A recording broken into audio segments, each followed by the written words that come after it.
Hi everyone, Ava Monkey here. The following podcast was recorded the evening of March 6th, and while I had hoped to publish it prior to Evangelion 3.0+1.0's release, it took a bit more time than expected. Nevertheless, chances are good that you've not heard too much about the film. We speculate about trailers and promotional materials a little bit, but I consider this podcast spoiler-free. Without further ado, let's get into it. Enjoy. Hello, and welcome to this very special installment of Ava Monkey. Evangelion 3.0+1.0, the final chapter in the Rebuild of Evangelion saga, is at long last about to be released to theaters in Japan. So we're having one last hurrah before Evangelion 3.0+1.0 is a reality.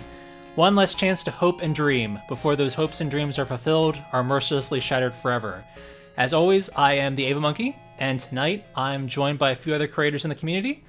First, someone who I've been wanting to talk Ava with for ages, we have Rocco Bot, co-creator of the video game sketch comedy series Mega 64. Mega 64 is a series that has numerous references and homages to Evangelion, and Rocco, you spent the last year producing two ultra-low-budget live-action parody abridgings of Neon Genesis Evangelion. How has the responses been to those videos so far? Good. It's been good. I'm really sorry to do this. I'm like right in the middle of, I've never seen Ava 3.0 before, and I'm right in the middle of it. If you could just let me finish that. I'm trying to find, where is the footage that was in the preview? I'm not seeing any of this. Like, am I crazy? Or, I'm just kidding. Sorry. I rewatched them all right before I got here. No, but thank you for that very kind and nice intro. We did a whole live action recreation of both the series and End of Evangelion, and it took about a year from beginning to end. I mean, it was off and on, but it just took so long to make all the physical props and all that stuff that I ended up living with this material for the past year. So I'm Evangelion is part of my life, for better or worse. Or actually we're seeing the light at the end of the tunnel now, because our End of Evangelion video is out and finished. But it's it's perfect timing too, now that there's actually some new material coming out. Now's the best time, I guess, to dive back in, because I never left. So, yeah, I'm excited. Would you be interested in doing like a 1.0, 2.0, 3.0 kind of parody like series? No. Ask me in like 10 years. Okay. Yeah, when you're recreating painfully every little bit of the original series every day with numerous friends who some are fans and some are definitely not fans. And you're having to meticulously analyze every little bit and explain every little part. Believe it or not, you do hit a limit. So I it's my favorite, one of my favorite series of all time, and End of Evangelion is probably, I think my favorite anime movie of all time. It has to be. But to do more at this point, I think would break my brain beyond repair at this point. So yeah, I think a break would be nice. Well, to be fair, that's what Anno did for 6 years? Yeah, that sounds pretty nice right now, actually. And joining me again is GoatJesus, a fellow Anituber who has made more than a few Evangelion videos over the years. I've always found your analyses to be unique and thought-provoking, and Evangelion definitely occupies a special place in your heart. Would you agree that it's been a cornerstone of your channel and what you're really notable for? Yeah, so Evangelion, I don't really like it anymore. Like, Cowboy Bebop is my favorite anime. No. It's my favorite. It's like End of Eva is my favorite movie of all time as well. Like, I feel extremely strong about it. It kind of changed my life. I saw it when I was probably too young to see it at 14, but that was honestly the perfect time in some ways. And it kicked me in the pants and kind of inspired me to keep going and working towards my dream of being like a film director. So it's like extremely significant to me. And I having studied film for like quite some time now, I think I've been in school for like the last 10 years. I kind of just appreciate Neon Genesis and EOE more and more as the years go on, and it's one of the few anime I think that has like a lot of character depth and that you can just analyze it forever. So that's why most of my videos are like analysis of Evangelion. But yeah, I would say I'm a fan. All right, so let's get into it. Let's do a quick temperature check here. Has everybody's been keeping up with all the trailers and promotional materials, right? Yeah. Yes. All right, good. Yes, So, there's certain things that, when I get excited for, I'll kind of stay away. Like, okay, I saw one teaser. I don't need to see any more. You already got me, kind of thing. But I find that with these Rebuild movies, they take kind of so long to get here, and usually the way to get them is so convoluted that I eat up anything that ends up coming my way. So yeah, I watch them all. all right, excellent. So let me first kind of give like a rough recap here, real quick. Just it's really interesting to go back and kind of look at like the original plan for all of this. Like this has been a long time coming, Yeah. Yeah. Like we first heard, like, I think to like the English speaking world, like the news for this was broken back in August of 2006, with Anime News Network talking about Hideaki Anno posting like a call for animators, and his company's name Kara was added to the copyright for Evangelion on like Gainax's webpage or his webpage. So everybody was like, "Oh, that's interesting. Like he must be making more Eva anime." And like formally, like I think we got like the initial trailer in 2007, and like that was like basically announcing that like the first 3 movies were going to be like recaps or re-editing of the TV series, and the last one was going to be a new ending that was going to be double feature with 3.0, and all 4 films were going to be out by the end of 2008. Which is hilariously wrong in retrospect. But yeah, so 1.0 came out in 2007, 2.0 was in 2009, and then 3.0 was in 2012. And then Anno was so burned out that he had to take a break for 4 years. And then I think 2016 was when he wrote the script for it, as like Shin Godzilla production was progressing, and then in 2017 that's when they actively started working on the film. But this past couple years has been a long, torturous wait, and the global pandemic has definitely not helped. So I know that everybody, including you guys, have been eagerly awaiting this film for a long time. Yeah, eagerly anticipating it, but I do have to say, I might get some hate for this.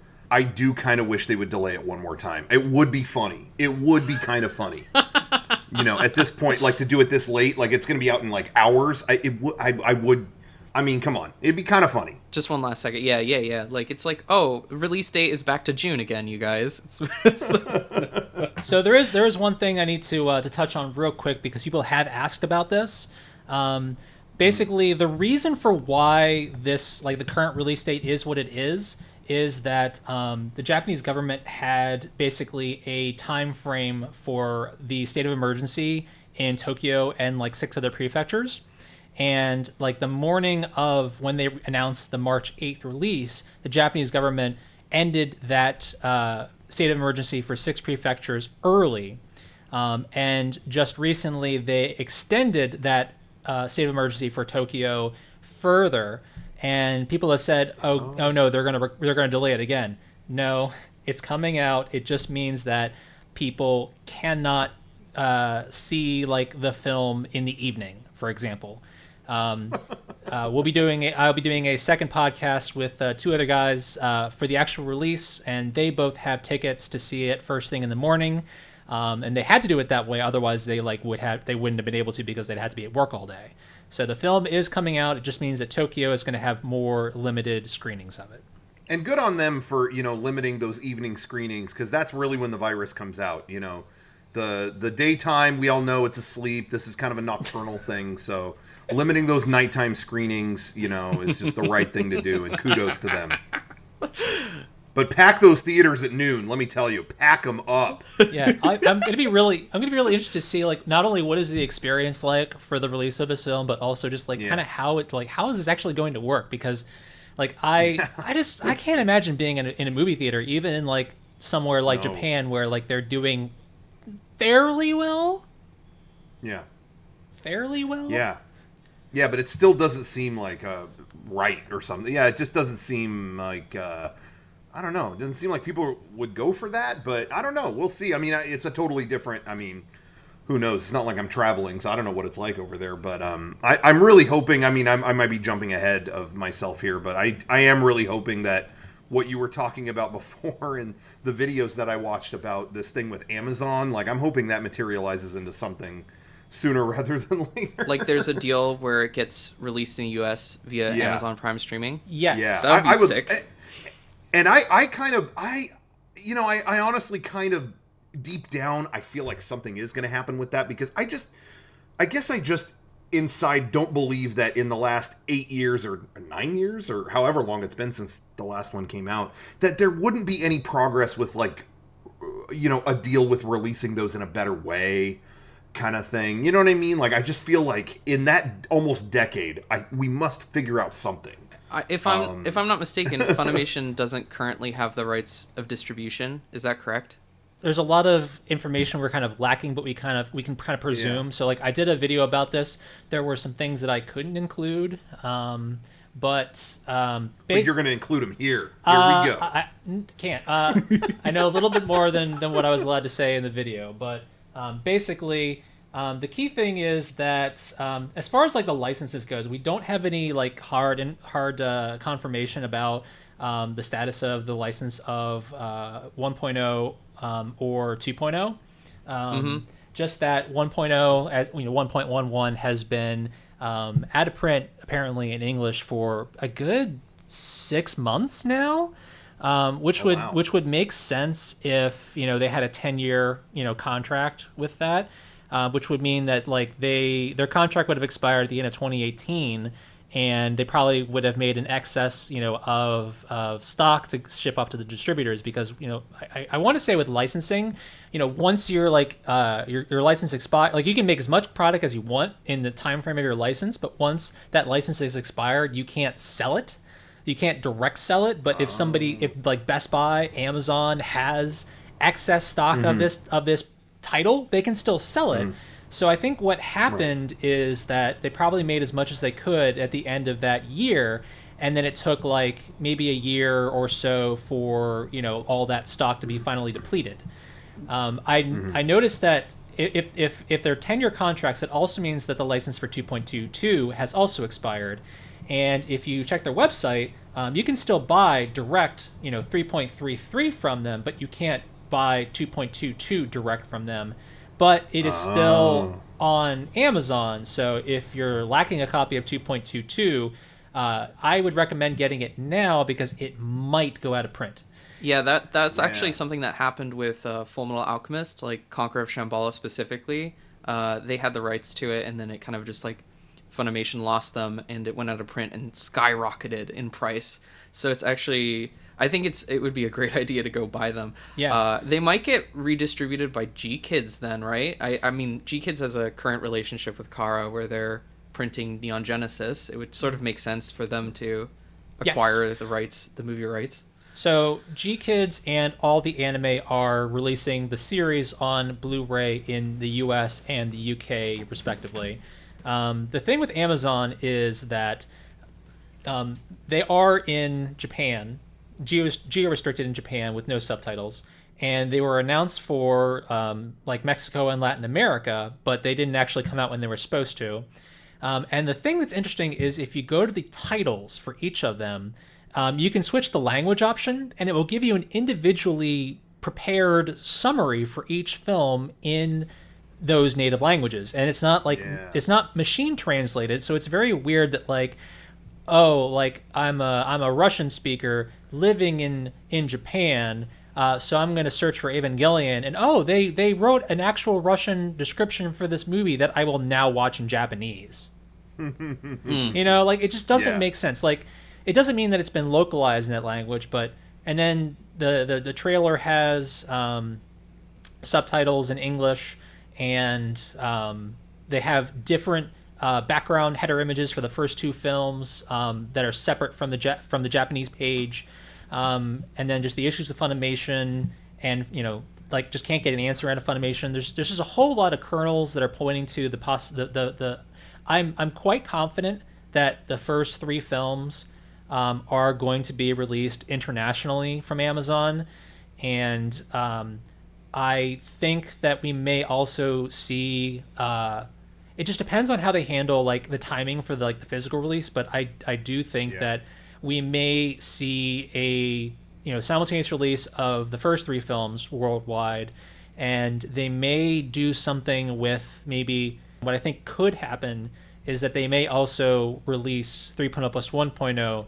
to Amazon in a reasonable time frame after the theatrical release. It just depends on how they handle the physical release, because that's just they always want to optimize how much they make from each revenue stream, and then the question is, well, if Amazon gets the digital rights, like Netflix doesn't release the series on physical, but there's another company that is releasing it physical. So the question is, well, if Amazon has the digital rights, would then somebody be re-releasing those? Maybe G-Kids re-releasing those? Maybe they could include it in some kind of big mega box with the whole franchise. That would be rad. That would be cool. G-Kids actually has really great packaging and distribution, I feel, anyway. I'd be happy with that. I just heard about these guys for the first time because of this. They've acquired Ghibli like a while ago, by the way. So which that was a whole weird situation to me too, because the first time I had heard about them was with the Ghibli movies, and I was like, really? Disney didn't hang on to that? Like, that was, I mean, we're getting on a whole other subject, but that was a real mind blower to me. Is like, in this day and age, when I know just as many people who will rave about Spirited Away as they would Finding Nemo, to me, it's inconceivable that they wouldn't work out something for that. I don't know what the ins and outs of that deal was, but but G-Kids, I mean, from what I've seen of them, they're great. So I noticed that. I noticed that one of my I rebought all of Satoshi Kon's films on Blu-ray, and I noticed that like 1 or 2 of them, I think Perfect Blue, was actually issued out by G-Kids. So like, I never heard of these guys before, but then again, I'm kind of a bad anime fan. I haven't really been watching anime.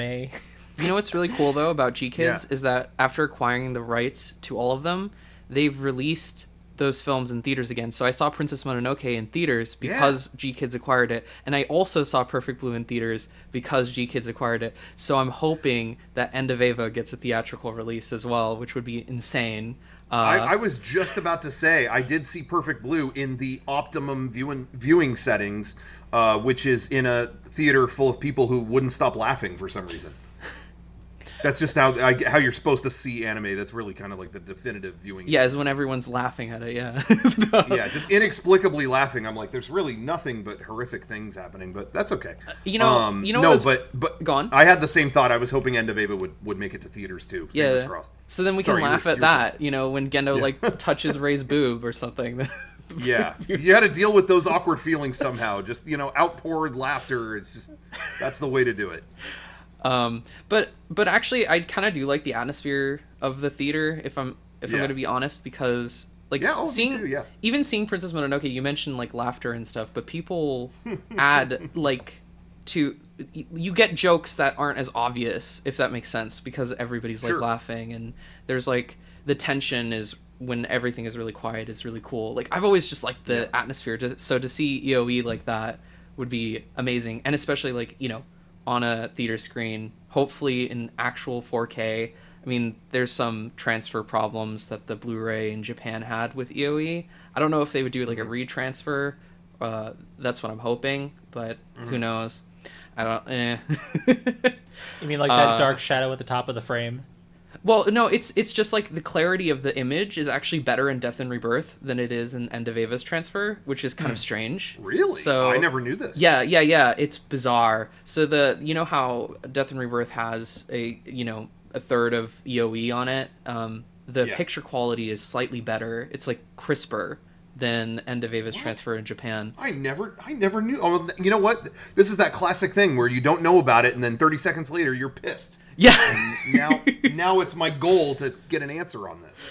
Well, it would be nice if somehow they were able to do a new transfer, but I kind of doubt it because we would probably see that from Japan first if that ever did happen, and I kind of doubt it ever will. So kind of a little bit blurry EOE is pretty much I think what we're gonna get. But I'm fine with that. The Blu-ray is still it much still better. Look good for what it's worth. Yeah, it's much better than the 480p DVD. So. No, I gotta disagree. For my money, the Manga Entertainment DVD was the way to see it. You gotta watch The End of the World in ravioli-sized resolution, non-anamorphic, just blown out picture. That's how you gotta do it. Yeah, and it's kind of fun to look at the disc and be like, is it a flipper disc? Let me see what's on the other side. Oh, nothing. There's just no label. It's just kind of fun to, it's kind of like a mystery in itself, like, Evangelion is known for. A lot of new fans are really paranoid about those discs because they always come onto like the subreddit and like, is my disc has no label on it. Is it a bootleg? No, that's just the way they are. Jesus. I can age myself here and say that I remember being there long ago when that DVD finally came out. I remember it felt like I waited 1,000 years for it, and then it finally came. I picked it up at probably I think it was Suncoast or something like that, and opening that case and seeing that label or lack thereof, and just thinking, really, after all that.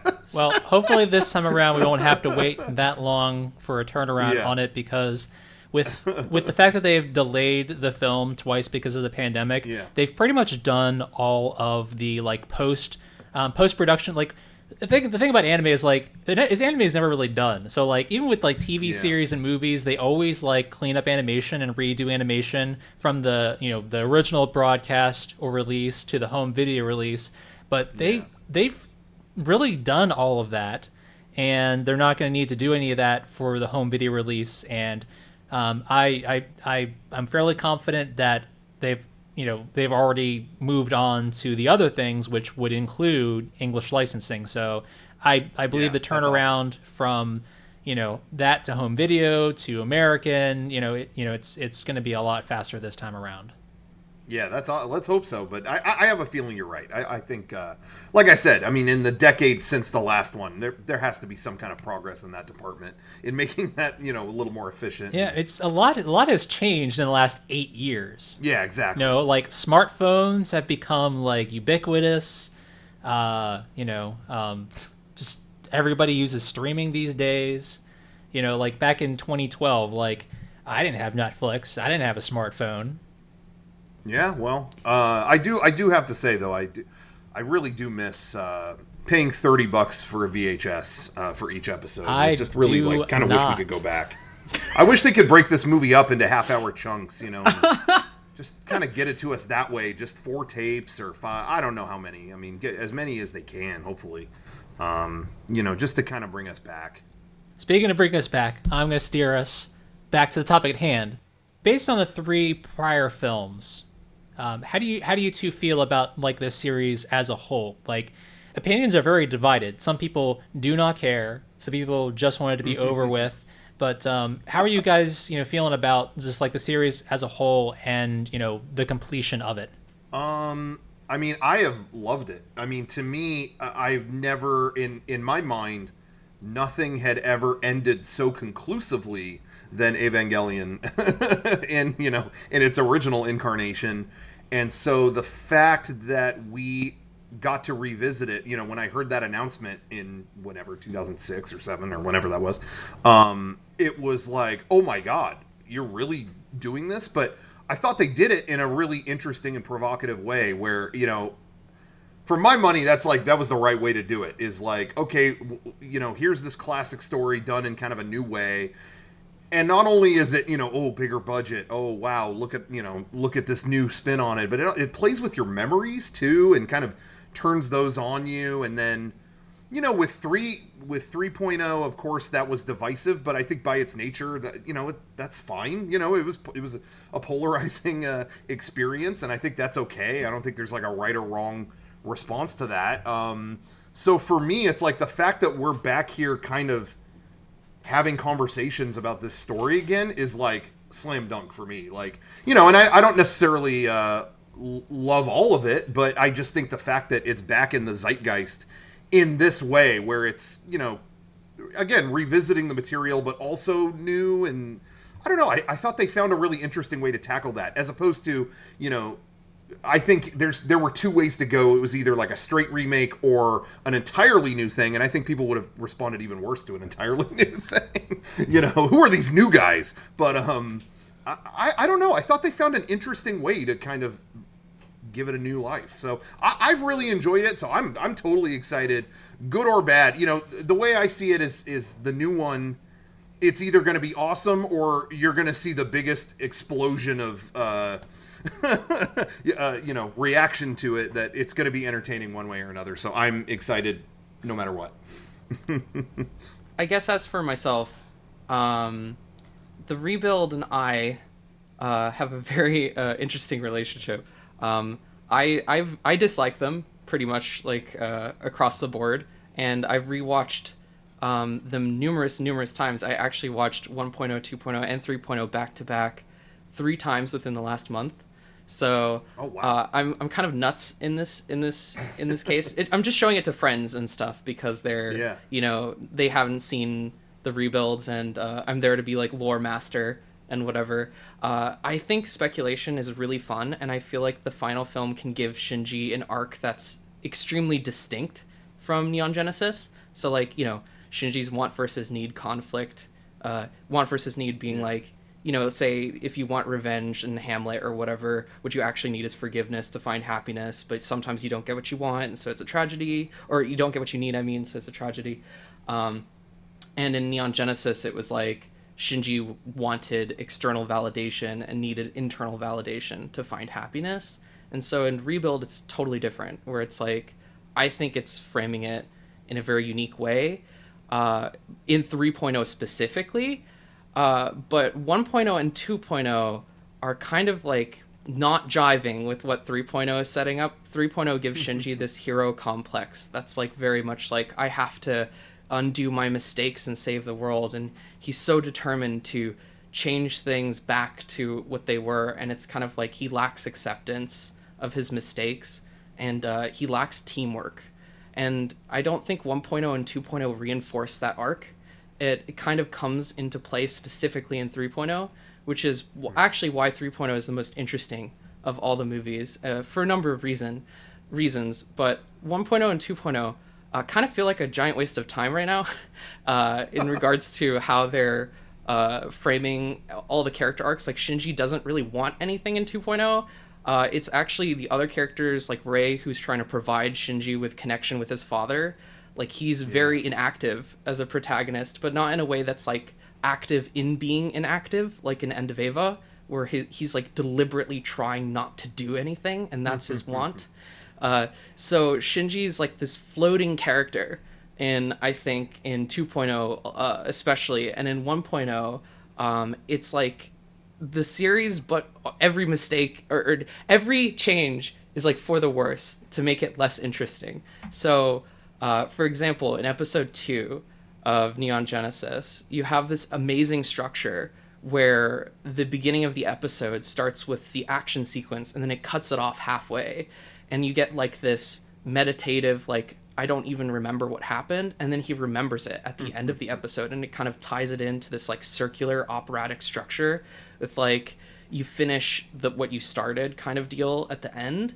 And then in the movie, it's just played like a straight scene. It's like there's nothing special about this action scene in the way that it's structured. So everything about the movie kind of takes away from what made the series so cool. And the new structure of it is very much like taking these episodes where each episode had its own little mini arc or something that Shinji was going through, and kind of whams it in to this movie. And so like 1.0 and 2.0 are like tons of little mini arcs, and like feeling like nothing really happens, and it's just strange. Like, I don't really like them that much, but I think 3.0 is the only one that's like, this is a movie, because it's like it's sort of takes its time a little bit more with trying to develop what this character is, and Shinji's active in terms of participating in what he seeks in this in the film. Like, he wants answers, and he's trying to go after things, and he's just more of an active protagonist. It's more focused.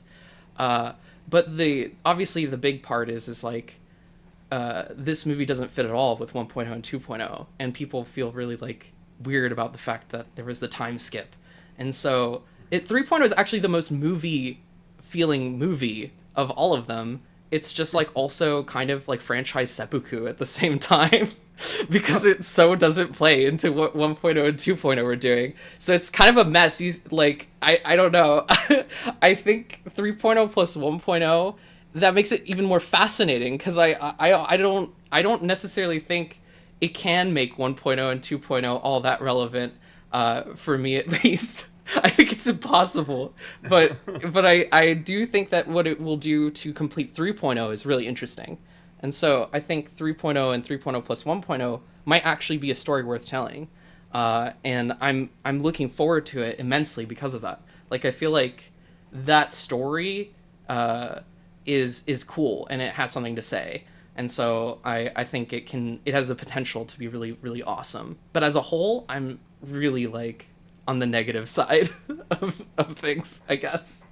Sorry if that's No, it's interesting. super controversial. No, that's interesting because, I think for me, it's like, I don't even necessarily disagree with any of that, but I think, I definitely have been one of those kinds of people that is like, wait and see with 4. There's things in 3 even that I was kind of like, okay, I don't know how I feel about this, but I've always been like, yo, it's to be continued.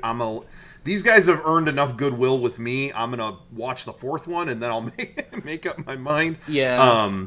But it is interesting though, because I do think we look at it from different ways. Because I like I said, I don't even disagree with any of that. But I think I really like 1 and 2, because I do feel like, for me, when I watch it, there's a feeling of like, here is this, legendary anime, so it is written. Here are the greatest hits. Here is, them presented in the most theatrical way. And then it feels, as I watch through 2, like things are slowly starting to invade.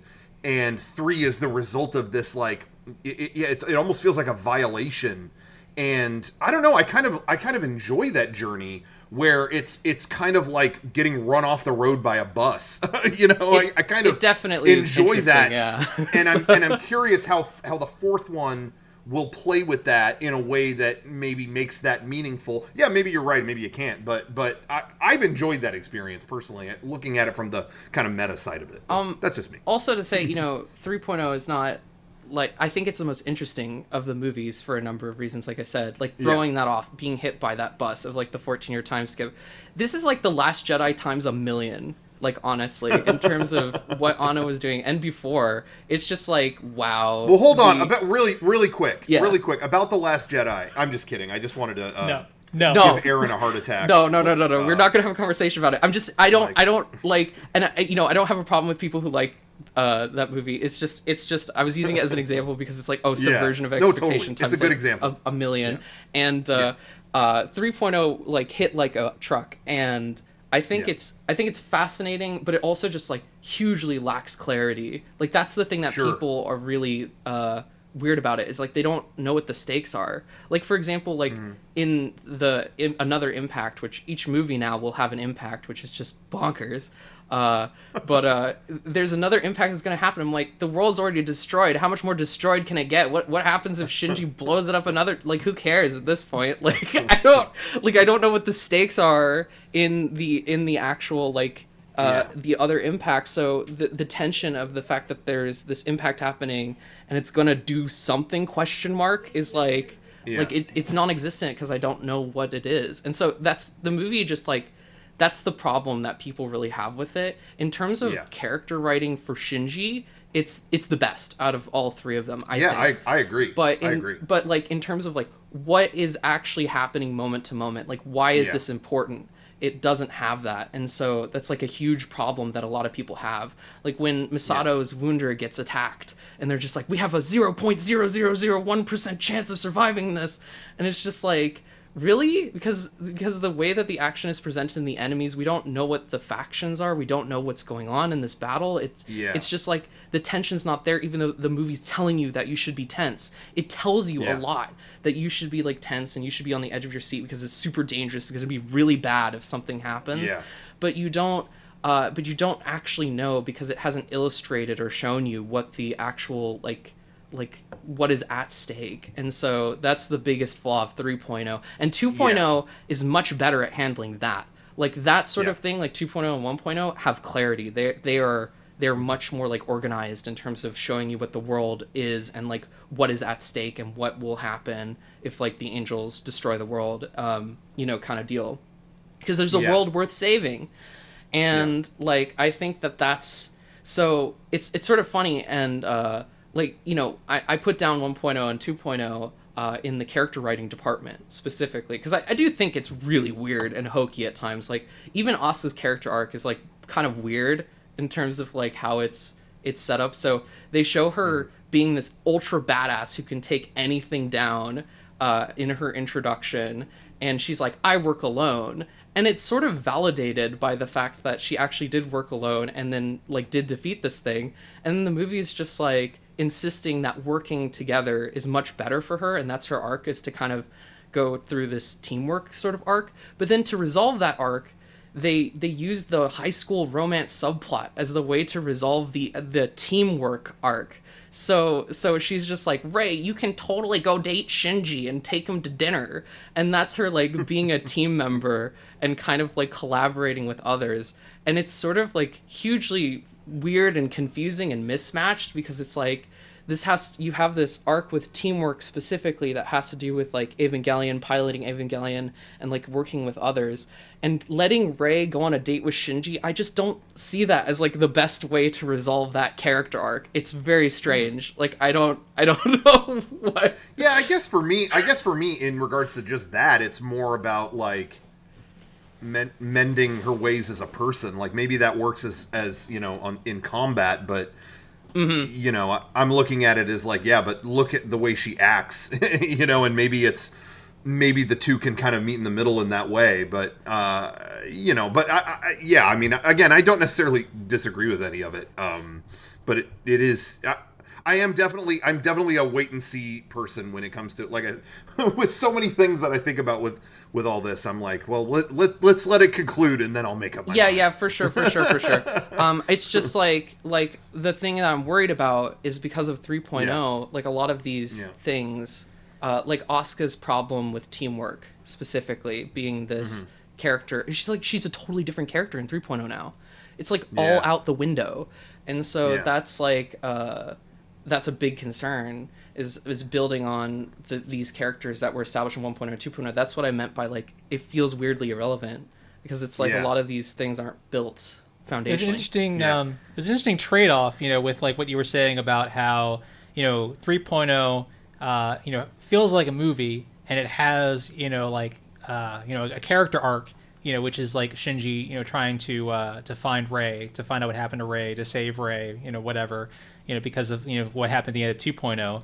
But and then the prior two films suffer from not having character arcs, or just that the arcs are so like disjointed from one another.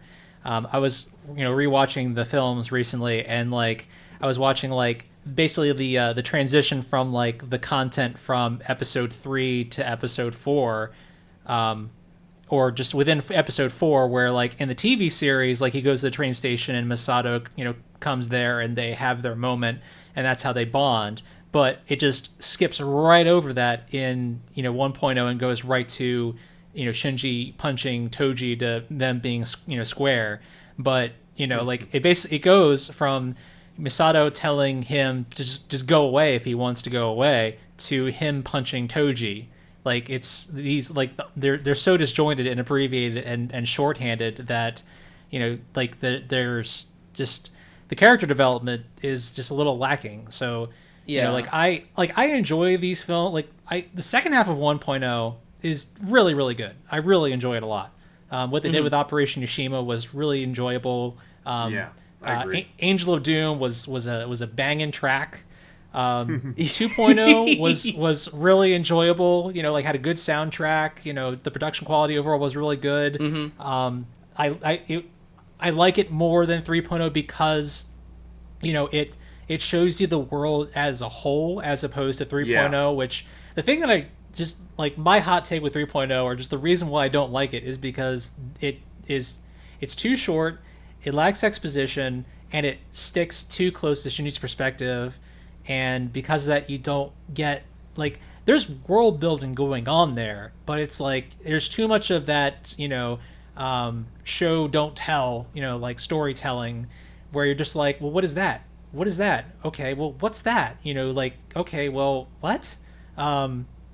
And my hope is that they're gonna kind of go back into some of that stuff in the third in this last movie, like, you know, what happened in between 2.0 and 3.0. Are we gonna see why? Are we gonna see why Gendo and Fuyutsuki were hanging out on a mountaintop with a what was it, a donkey or a mule? I'm not even sure.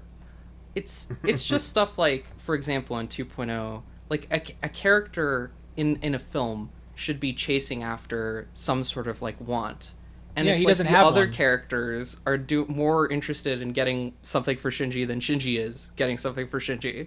So it makes me really unengaged with him as like a point of view when we do get to his point of view, like in that film. And that's the only reason why I think 3.0 is like better than 2.0 in regards to character. But I totally agree with you. Like the clarity aspect in 3.0 is just like not there. And So do you think that yeah. Rei is going to be the driving force of Shinji's arc in this last film? Oh yeah, I mean she's like, I think hugely important to Shinji in regards to like Shinji has this hero complex where he wants to like essentially save the world, and it's sort of Rei is a microcosm of his like larger want, right? Because his like want here is to essentially like do good by everybody and like have done the right thing, have saved something, had made it meaningful, like his actions.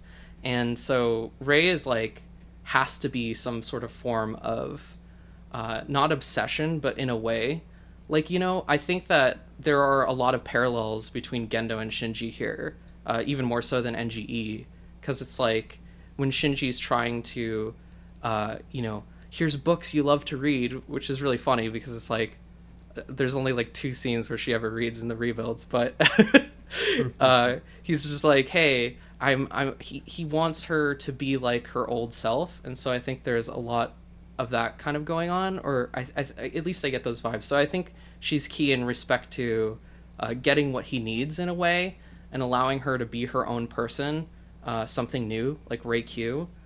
Is a good way of kind of illustrating the closure of that arc, if that makes sense. So Do you think we'll find out if Rei Q is actually, you know, Rei from the last 2 films?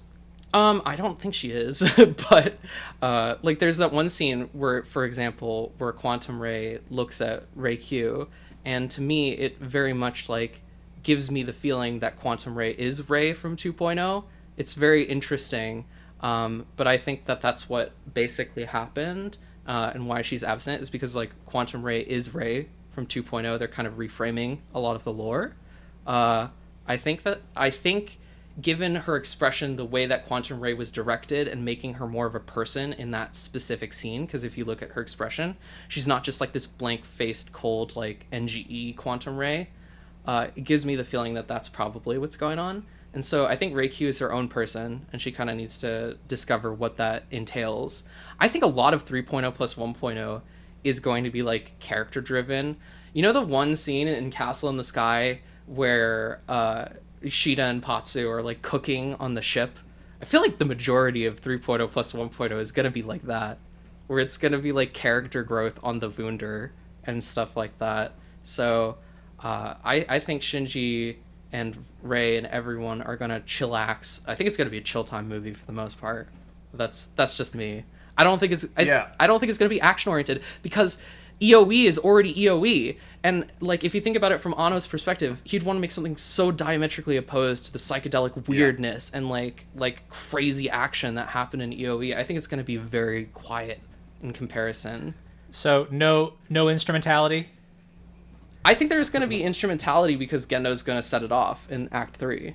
But, like, I do think that there's going to be because Gendo is like, oh, I have all the pieces together, and we have the Key of Nebuchadnezzar, and now we have Eva 13, who's like, Mark 13, who's like prepped and primed essentially for, to initiate impact on their own.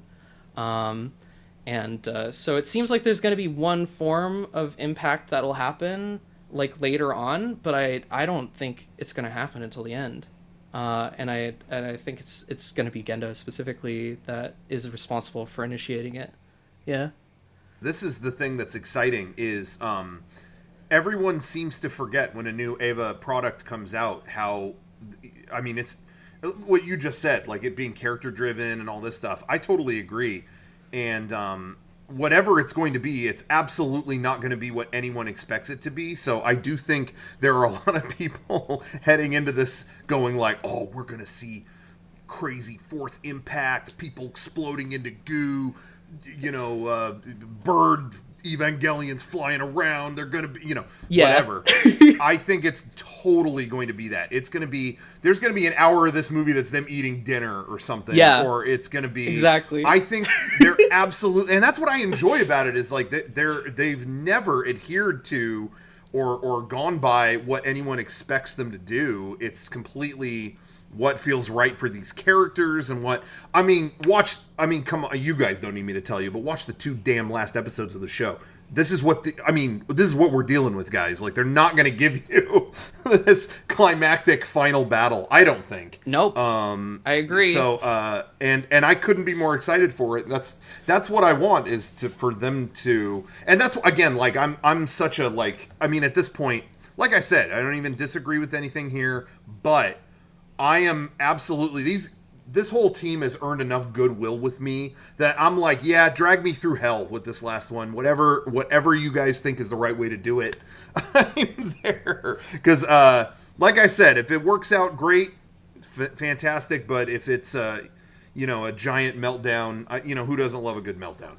So while we're talking about structure, I wanted to see if both of you guys, I'm pretty sure, Michael, you noticed this, but there is a surprising amount of material in the promotional videos that we've gotten so far that are animation reference to the prior films. There's a cut of Shinji in what I guess is Unit 1, prior to the shots of him fighting, Unit 1 and 13 dueling. That is a cut of animation from Operation Yashima where, like, it's between the first Romulan shot fight. There's like the cut of Sakura Suzuhara leaning over, where it was like he was on the bed before. There's just a whole bunch of shots of animation that are like either referencing just themes from the prior films and specifically animation reference, like the cut from 1.0 that was recycled apparently, and like. It would not be surprising for them to do that, like they've done that. Yeah. Like there's bits of animation from even Nadia, The Secret of Blue Water, reused, in as reference in NGE.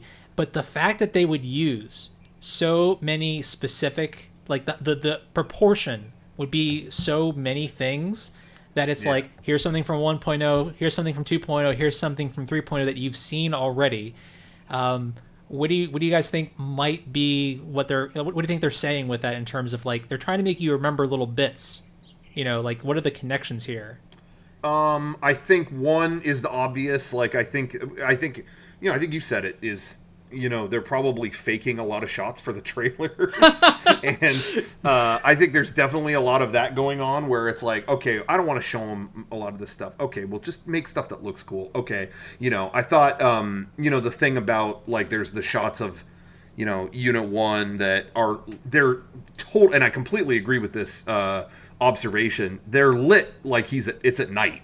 But then the background is daytime. It's like, okay, you threw this together for the trailer. Yeah, Michael, you pointed that out in your video.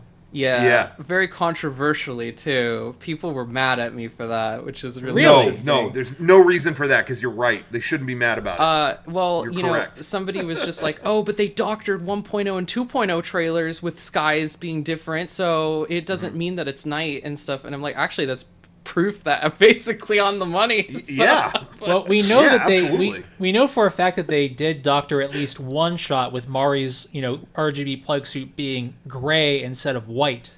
Yeah. And with the cut numbers, we know that it's not just some other suit. Like, that is the same exact suit, but they, they like it's like, okay, well, it's not that big a deal. Okay, whatever. They showed us that in the next trailer. They just wanted to save it for the next thing. But like, Sure. we have proof that they have doctored Yeah. at least one thing. I mean, 3.0 Exactly. speaks for itself with Shinji's collar being just gone to throw people off and whatever from that. So it's so been we know done they do before. that. Yeah. Yeah. And I think if anybody would go crazy, it would be Hideaki Anno just being like, I'm going to lie to you directly. I mean, what is 3.0's preview at the end of 2.0 but like a total misdirection? Come on, you Exactly. guys. Well, he didn't know what it was going to be. He probably, see, the thing that, Yeah. I'm going to get a lot of flack for this, but here's the thing that I just don't get about this fandom is that there are some folks that are so stuck on the belief that Anno knew exactly what he was doing from the start, when it is very clear and there's evidence to the effect that he has, changed his mind about a number of things along the way. Some people think like, oh, well, he knew exactly what was going to happen in instrumentality, from the beginning. It's in episode 2, they mention it, but, he, built as, it's very clear to me that he built as, making the car while you're driving it, So, the previews are different from one to another because, they were written one at a time, and he got different ideas as time went on. It's not that he didn't sit down in 2005 and write all 4 films. No, you're right. And the thing is, especially with television, right? Because television, it's always been described to me by people who work in TV as like writing.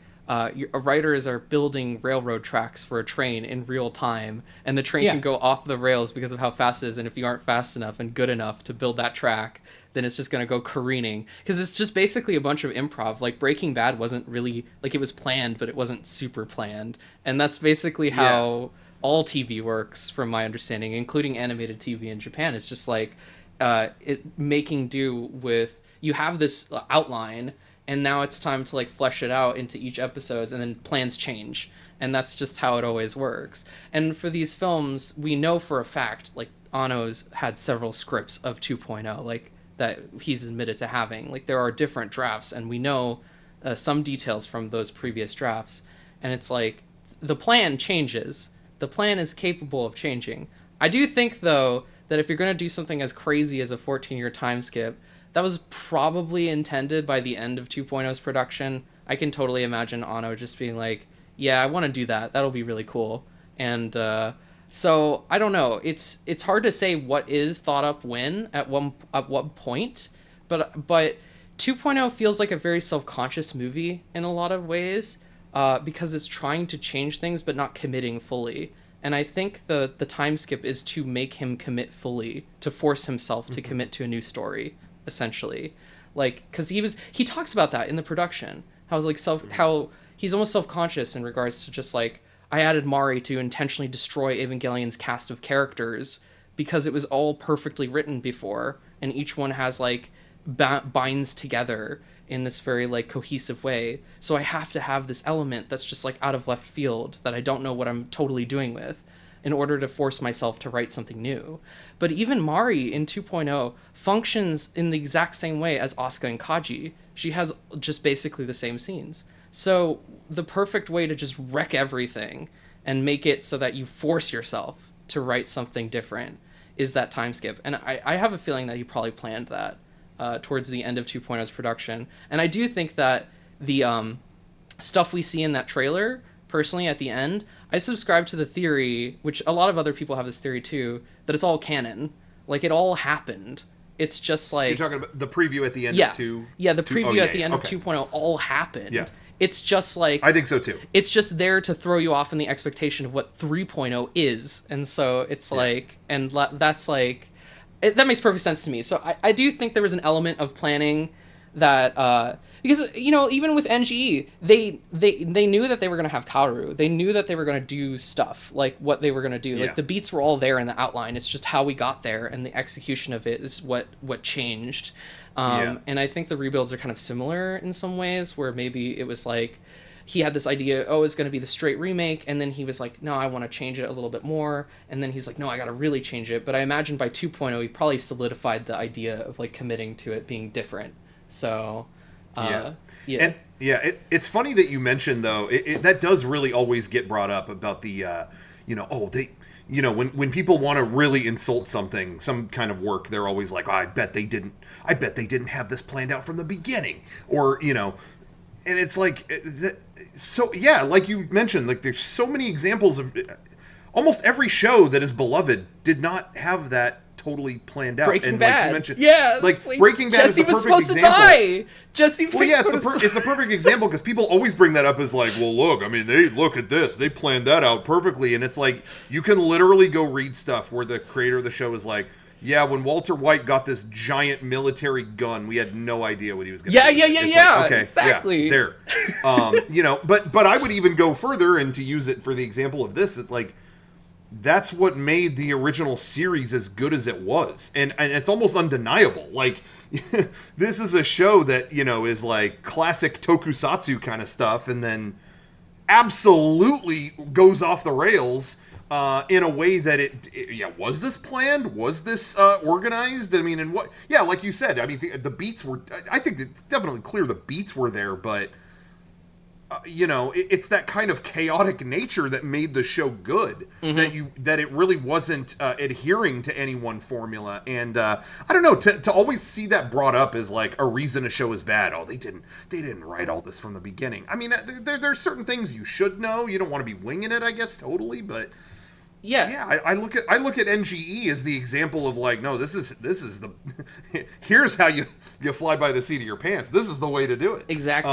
So I always do kind of feel like that's a weird criticism, and and again, like that's to me in the DNA of this series. So for me, the more off the rails this fourth movie goes, the better. I mean, I think 3.0 is as off the rails as you could possibly get. So exactly. And like, don't get me wrong, I want the fourth one to be good, but a glorious train wreck is really not out of the realm of possibility. I think that's fantastic. I think it's something to embrace. like I said, for me personally earlier, I think 3.0 plus 1.0 can make 3.0 worthwhile. What I'm kind of like really meant on is like 1.0 and 2.0, because like I said, Shinji's arc wasn't determined at the time, and like Shinji's arc in NGE is consistent, like it's all the way throughout the whole thing, like you know what it is, because he's like always like, I want daddy to love me, I want like other people to praise me, I want Misato to praise me, like this sort of shit, and it's like his want is very consistent, he's always chasing it. And then in 1.0 and 2.0 it just isn't the same as 3.0, but I do think 3.0 plus 1.0 can make like 3.0 good. Like I think that's possible, and I think it can make the rebuilds good. I think it is possible that like if it's different from NGE, if it's like out of left field, and kind of like it's really interesting with how it approaches things, and it's sort of, it can be the anti NGE in some ways, and I'd like that. I think that if it has its own story to tell, cool, and I'm into it, and I think that the final movie can be good. So speaking of, like anti-NGE, what do you think we'll see, or what do you want to see? Do you think we're going to see, the loop theory? Do you think we're going to see time travel, or is it going to be something even weirder like dimension hopping? Oh.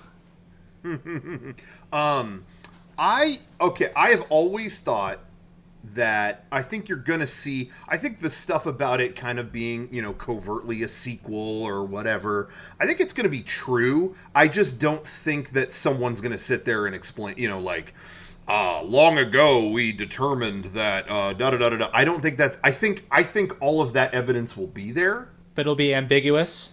Yeah, it'll be like, yo, you know what is going on here, and here's all the pieces you need to know that, but no one's gonna be like, this all happened before. I see. Well, I've got footage from End of Evangelion on my phone. Take a look at this. I remember the beach.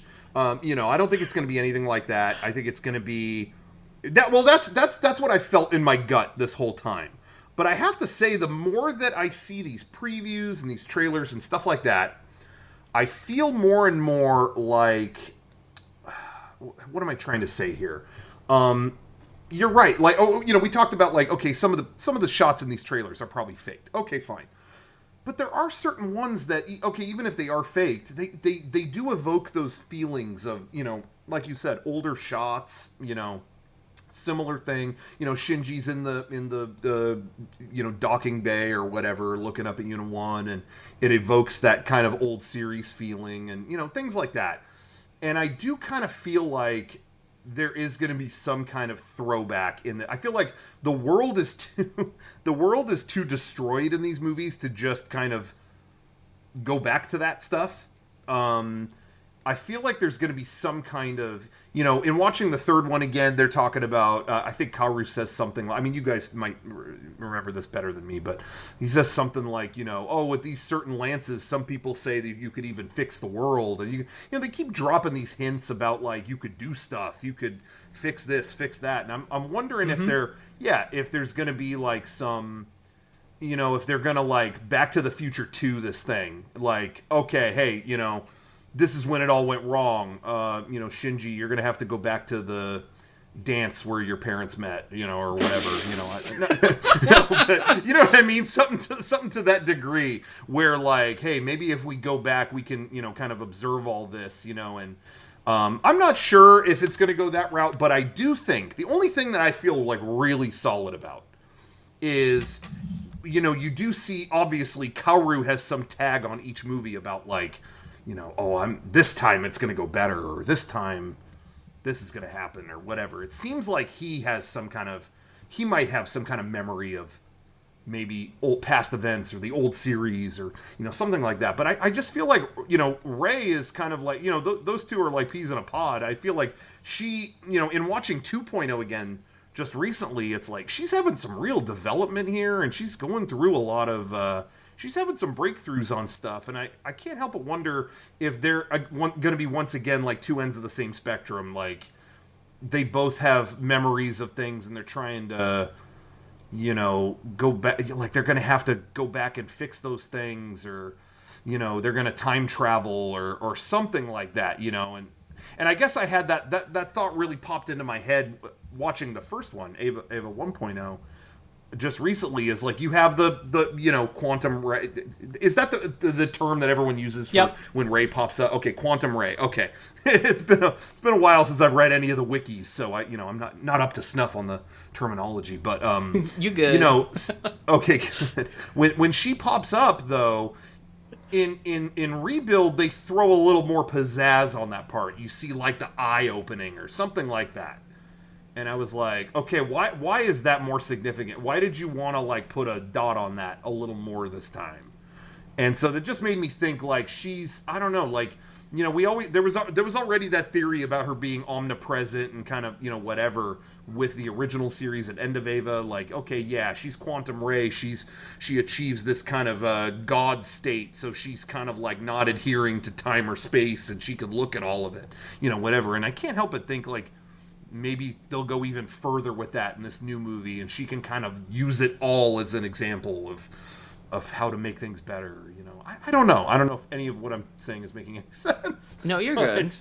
But going back to the Back to the Future 2 example, I think you're going to see that. I think you're going to see, we're fighting Magma Diver. Oh, Shinji was behind a rock the whole time watching, like, hey. No, I don't think Magma Diver will be in it. That's not true. But, I think you'll see some kind of throwback to older scenes, or they'll go back, or I think they'll do something. I just think there was so much emphasis on, like, oh, these, with these lances, we can fix things, we can do something really special with them. And I don't think it's just going to be destroying the world again. I just feel like it's going to be, so maybe even Shinji gets the same power that Quantum Ray had, or something, where it's going to be like you can go back to this stuff and kind of see it from a new light. And then maybe in doing that, maybe we'll see that stuff that was in the preview at the end of 2.0. I feel maybe, this is a long movie, so maybe like an hour of the movie can be that. or something like that, where it's like, okay, all that stuff we promised you, all right, we made good on that. Here's the donkeys, we can, chill with them. That's, Seilei's true form. They're a bunch of donkeys or something, I don't know. But something like that, maybe. I don't know. I think there's going to be some playing with time kind of stuff. There's something I noticed, since they released one of the videos again with higher quality, there was something that I noticed that kind of made me think a little bit. Asuka's restored, heavily converted Unit 2 has, it looks like it has a second entry plug stored in almost like a holster or like a satchel or something around the back. It sticks out sideways from the hip, and clearly that's not the entry plug that she is in, because the main portion of the torso and the spine and everything is intact. So that's not her entry plug. But being as how they're diving into this vortex, and if they were gonna do some sort of time travel, information transport, some kind of dimension hopping, something that would sync up with that animation that we saw that corresponds to just before everything went to shit in 2.0 with Shinji was off, while 2.0 Shinji was off, just moping and being not piloting, and what if 3.0 Q Shinji goes back to that point, since they're the vortex dive is probably the third act of the film. And given the length of it and the cut numbers, then there's probably a fourth large expansive arc after that. The question is, well, is that dive in the is the vortex a point of transportation?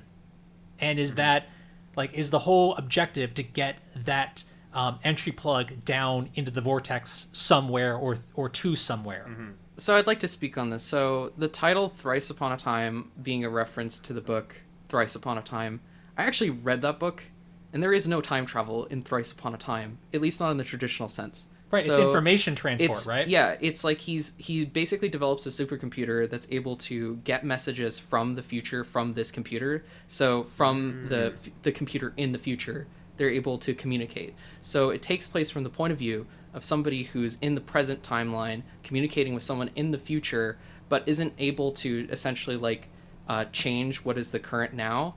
But it's like a warning kind of thing, rather than necessarily being the character is time traveling. In fact, they cannot undo the past in any which way. That's sort of the message of it.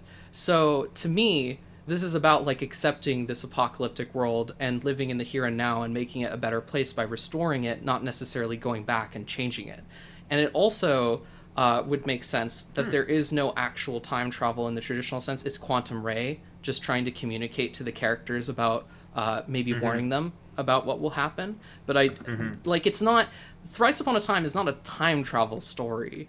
It's not it's not I'm going back in the Back to the Future sense of into the past and meddling with it and then it changes the present. No, it is about the futility of changing what is it's almost worse at the end of it, in the context of the book. So the more you try to change something, the more you try and to change it, the worse it gets, which is what it happened in 3.0. So Shinji tried to fix the past through some kind of form of a shortcut, as opposed to what Misato and Ritsuko are doing, which seems like the harder route of purification. And so it's I think that would be, this is part of what he needs to learn, is you don't have an easy way out. You don't have some time travel to go back and fix things. If there is time travel that's referenced, I think it's going to be futile, if not downright bad. And but I don't think that they are going to time travel personally, because it's just you already have Quantum Ray as kind of this perfect stand-in for this exact thing that ties to this book. And it's just I think that's what it's going to go. And as for the repeating shots, Anno has used repeating shots throughout all of 1.0, 2.0, and 3.0. They actually all have similar shots to one another in a lot of respects. So, Shinji staring up at the ceiling while looking at the bed with his arm, draped over his, face, half his face, is, in 2.0 and 3.0. And there's, several shots like that. No, I don't think so. It doesn't sound familiar. No. I don't think Shinji has ever done that. Oh. It's a joke. Damn it, I can't take it, man. I want to jump in there and say, well, if there's no time travel, what do you make of those specific shots from the one trailer that correspond to the Zeruel 2.0 episode 19 sequence? Do you think that's going to be instrumentality or a flash forward? No. I think it's going to be a flashback. So, I mean, like, that was my primary theory that I proposed in my video, and I see nothing to negate that in this new thing. So, I don't feel like there's a problem with necessarily flashing back to what happened before, and, like, it is a twist that would make a lot of sense that Shinji just, like, did stuff in between 2.0 and 3.0 that we don't know about. And so... And his memory's been erased in some way? Yeah, his memory's been, like, with in some way. Because it's, like, this whole cross coffin and building that around that and what... It just doesn't logically make sense with anything that happened at the end of 2.0. Like, at the end of 2.0, we directly see... And it would have to be a direct retcon that Kaoru threw down the Spear of Cassius, which was set up in all of 2.0, which he had up there on the moon. And he throws it down, and he stops impact from happening. So there is no destroyed world. And so it's like there has to be shit that happens in between these movies. And I just think that what it is it's a parallel to 2.0, but, like, Shinji's attitude is just totally different. And so they're paralleling the shots. And Nerve Headquarters is totally repaired. This absolutely takes place before the actual catastrophic event, which we get a hint at in that trailer through the failures of Infinity. So to me, it's like Shinji with things in between 2.0 and 3.0 and actually does deserve the vitriol that he's gotten in 3.0. And that's the twist, is that we weren't given all the pieces. And so I think Mari or Kaoru come and tell Shinji what's what. But yeah, I do want to speak to sequel theory, because I'm actually like an anti-sequel theory person. What if the impact vortex is the flashback? It could be that, yeah. But I think that sequel theory is too easy. And, like, loop theory, the way that people have been saying, it's so obvious. Like, Anno basically throws it in your face in 1.0. And to me, that's totally, like, the reason to think it's bullshit. So, like, when you see the chalk drawings of the supposed Eva series or whatever from EOE on the, like, ground there, which...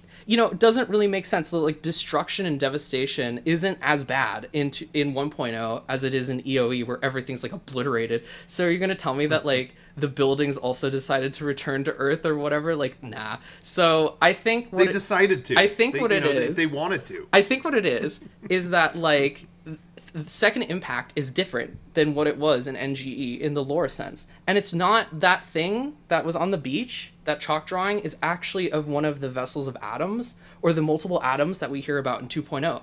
Because you see that there's multiple, like, atoms, the 4 of them, that like Kaji when he's explaining to Shinji. And so it makes sense that it's one of those things that landed there and they made a chalk drawing of it. So they're trying to make you think, oh, Eva series, but it's not. And so, and there is, like, the blood streak on the moon, but it's not from the Lilith, like, neck burst. What it is from them growing and using, like, that's LCL being exuded from the growth of Mark 6 on the moon.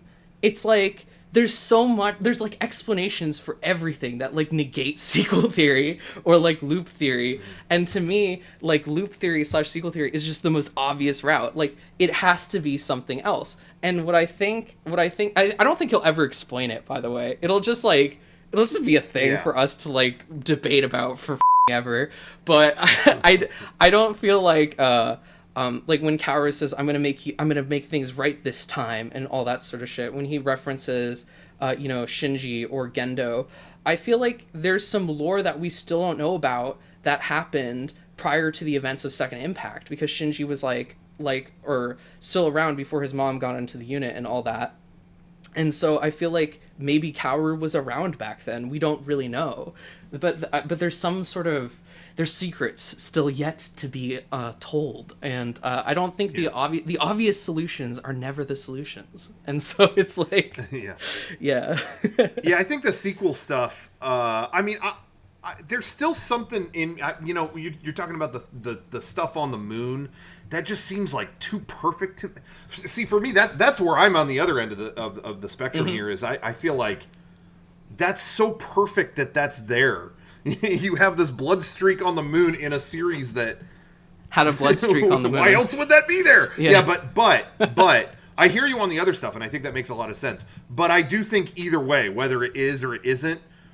Well, we see that the blood streak leads to Mark 6 when it flashes back on the moon in 6 or in 1.0 at the end of 1.0. That's true. So it's like, to me, it's just all there to like play with your expectations, as you were saying. Like, part of what the rebuild does is play with your expectations and knowledge of the original series, and so it's going like, hey, you remember this? And then it's just like that's true with you. But yeah, it could be. But I think either way, you're totally right. Where I think either way, whether it could be that or not or whatever, we've gotten all the explanation we're going to get on that. I do agree with that. I just don't, one way or another, don't think anyone's going to sit down and go, oh, here's what's going on. You know, I just cannot see that happen. I think there is zero interest in that on their side. So speaking of like unexplained lore, is there anything in particular like with the unexplained lore that either of you are like if they were to actually like say that's what that was, like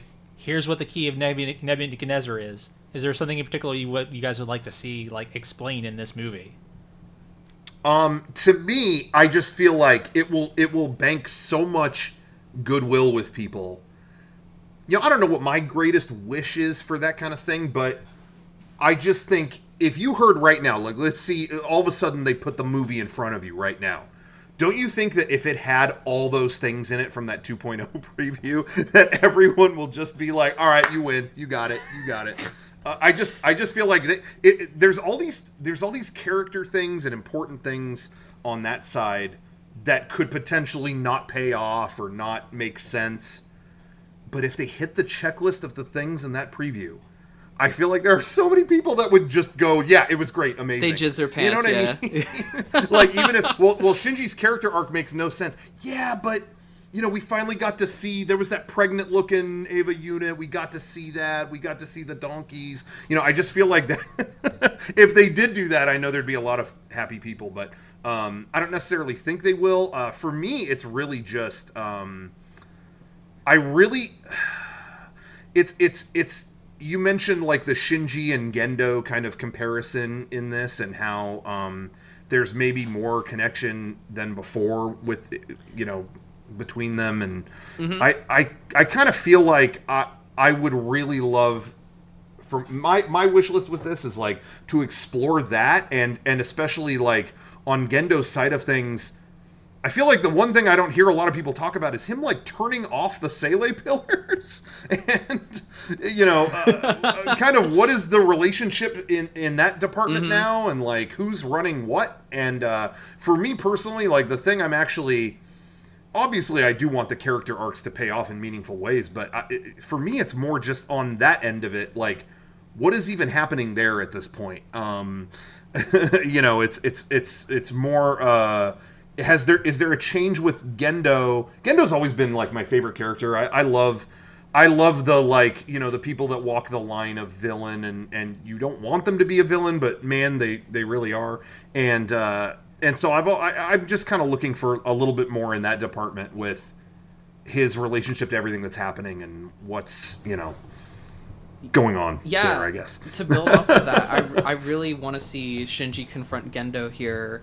And because it's like, Shinji in NG, it doesn't make sense for him to confront Gendo, because if he did, that would be a form of external validation, and the whole point is to find internal validation. Like, I don't need my dad things to resolve with him. But this arc is different because, again, it has to do with Shinji's like hero complex, and he parallels, like, Ray is basically Shinji's Yui in this, and I think it would make sense to have Shinji like resolve things with his dad, and they seem to hint at that in the trailer with Gendo getting shot in the face. But I think it looks like Shinji's finally gonna open fire. You know, he's gonna Glock his dad. He's gonna be like, yo, Gendo, Futsuki, over here. They're gonna turn around. He's gonna be like, hey, Second Amendment, bitch, and that's it. And they finally do it, and we're all hoping that, you know, I'm sticking by that. It's Oh man, like my friend when he proposed that it was Fuyutsuki that shot Gendo, I want that. I want Fuyutsuki to shoot Gendo. It would be such a good betrayal. Like holy shit. If this new movie, let me tell you, if it failed every character arc and if it didn't pay off any of these things, but we had Fuyutsuki he's got like a bandana on, shoots Gendo, and like gets the kids like, yo, come with me, like let's end this shit. Like if we got badass Fuyutsuki, I would forgive anything else. It's absolutely. It's totally set up that Fuyutsuki would betray Gendo though, because Fuyutsuki's not happy about what he's been made to do in 3.0. Like especially he's just like, wow, like is this even? Should I really like make Shinji feel like shit right now? Like, bro. Yeah, and that's true. And we've never kind of he's never kind of gotten that moment. In any of the forms of media or whatever, at least that I know of. Maybe there's a Sega CD game that has a badass Fuyutsuki in it, but you'll have to tell me. But we've never really seen that with that character, and that could be kind of cool. I don't honestly, as weird as that sounds, that could be kind of interesting. Yeah, it's a shame they didn't really like explore his motivations the way they did in the original TV series. Again, it's like one of my criticisms about these films is that the lore is kind of sparse. Like we don't actually like. It's interesting because like one of the things people always ask about NGE versus Rebuild is like, can I just watch Rebuild? And I'm like, well, no. They're even though like they're separate continuities as far as we know. Yeah. Rebuild uses the original series as a form of shorthand. Like you need that familiarity, and then it just differentiates itself from that. But like, there's a whole bunch of things that we just don't know. Like we don't know, like Naoka Okagi, Ritsuko's mother. We don't know if she exists. We don't know if she made the Magi. We don't know if the world of NGE Rebuild, the world of Rebuild is a world of endless summer. We don't know if Fuyutsuki has an unrequited love for Yui. Yeah.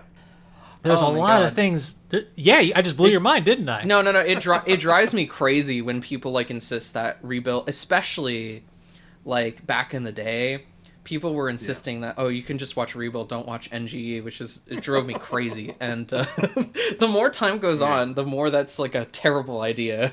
But it's interesting because that's my understanding is that's kind of how it is a little bit over in Japan. Like there's multiple generations of fans now, and some of them are fans of Evangelion that have never watched the original show.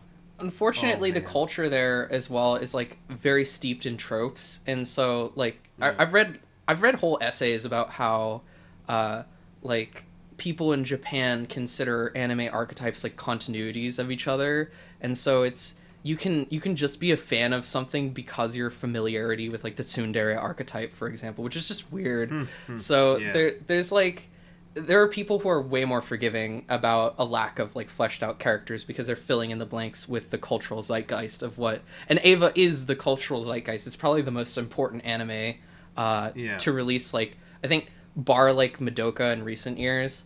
Madoka's unfortunately been very, very influential, debatably for the worse. But then again, NGE was kind of very, very influential, debatably for the worse. Yeah, and say what you will about the Rebuild films, whether or not if you're one of these people that don't like it, like it's weird to me that people think that it tarnishes the original because it doesn't. No. But they have done a lot to keep the franchise alive and going and vibrant and encouraging and motivating people to create more like Rocco. Be real with me. Would you potentially have done these live action Swedes if not for what's been going on in the franchise right now? No, I mean, honestly, exactly like you said, like it's kept it alive in interesting ways. We did the same kind of live action video treatment with Dragon Ball, and we're doing old, Dragon Ball Z arcs from, the early 90s. And that franchise is not dead, like that, even though the series that we're parodying is for lack of a better term, like it's still alive in different ways, and people could say, Dragon Ball Super is this or that, or here's my opinion on it. Okay, well, that's fine, but it has kept that series living, and Rebuild is doing that too. It's keeping Evangelion in the zeitgeist, and and for, good or bad, it's putting something interesting out there, whether it all works or not. You've got the original kind of, mostly the original voice behind it. Yeah, I think it's done overall good for existing. Whether there's things they're not, whether or not that it meets the things that we want, I guess, is another story. But I'm glad it exists, to be honest, because it's like the Rebuild is really interesting to talk about, and I've watched each of them like way too many times, honestly.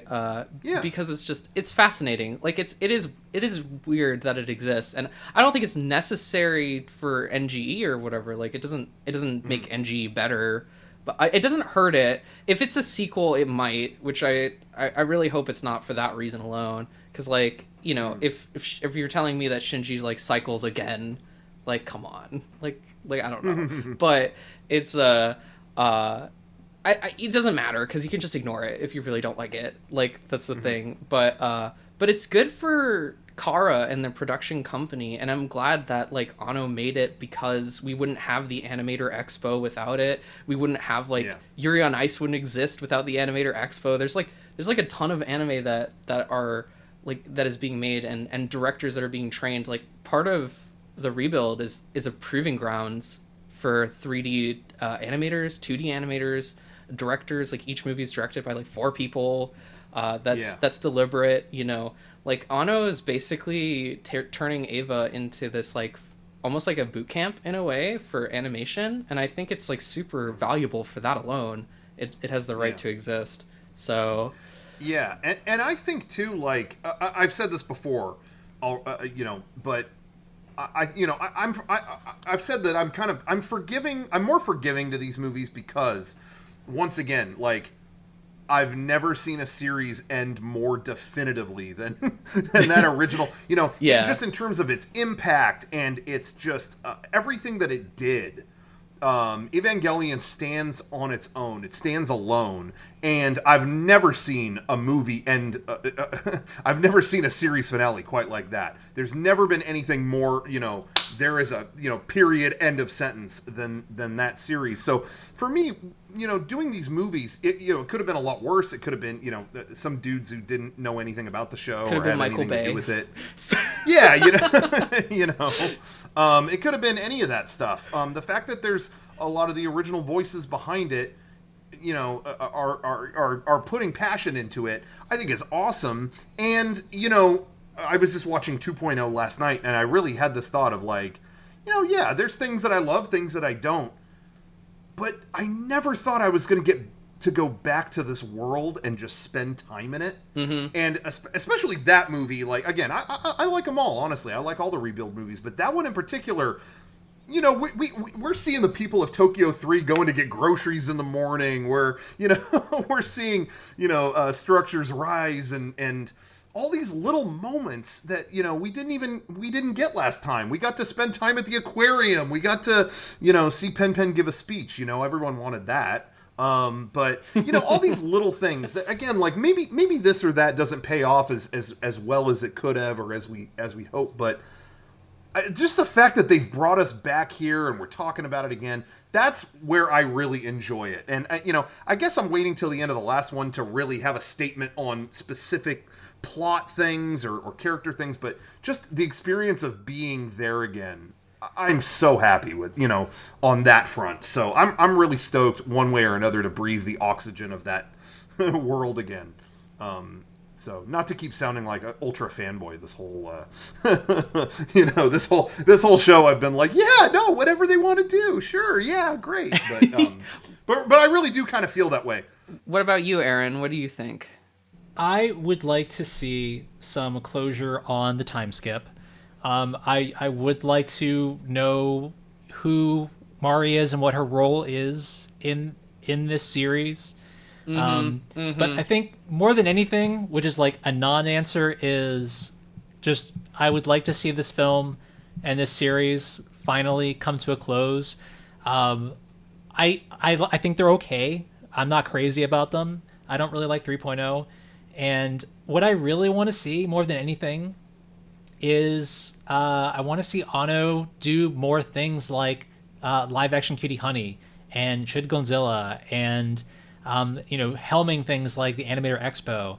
I feel like he is much too talented of a writer and director to spend this much of his life and the remainder of his directing years, doing more of what he already did. I totally agree. By the way, that's like, and the second half of that is that I would like to see somebody else take a stab at Eva. Like Kazuya Tsuramaki. He's a little bit younger than Anno. But he's been a sub-director on like every installment of Evangelion, and it would be interesting to see like him do something else in the world of Evangelion. I really like his work on Fooly Cooly too, so it'd be cool to see him do something. Yeah. Or potentially like Tatsuya Kushida, who did a lot of art direction on 3.0, and he was very involved in the making of Until You Come to Me, which may or may not be part of the canon of NG or Rebuild, but I'd like to see somebody else take a stab at Eva. And like in my like wish list, of what I would like to see from Eva in the future, I would love to see something like Neon Genesis Impacts, where it is like clearly set in the world of either of these two franchises, sort of on the fringes or in between the scenes. Like I would love to see a anthology series that explores like all the time in between. Like they could do a side story to kind of show what happened at the base in Nevada, with Unit 4's disappearance. Or they could just have slice of life stuff that kind of fills in the gaps here and there within the story without kind of like doing too much to like, I'd like to see more supplementary canon stuff, I guess. Can I just interject there? Like I know it's done, and people don't want to see that, but I would love to see just like side stories. Well, I mean, you're saying, maybe it's done or maybe it's whatever, but no, I'm going to say this and everyone's going to agree with me right here. Okay, you do a one act or 10 episode series, Jet Alone. How did it happen? What went wrong?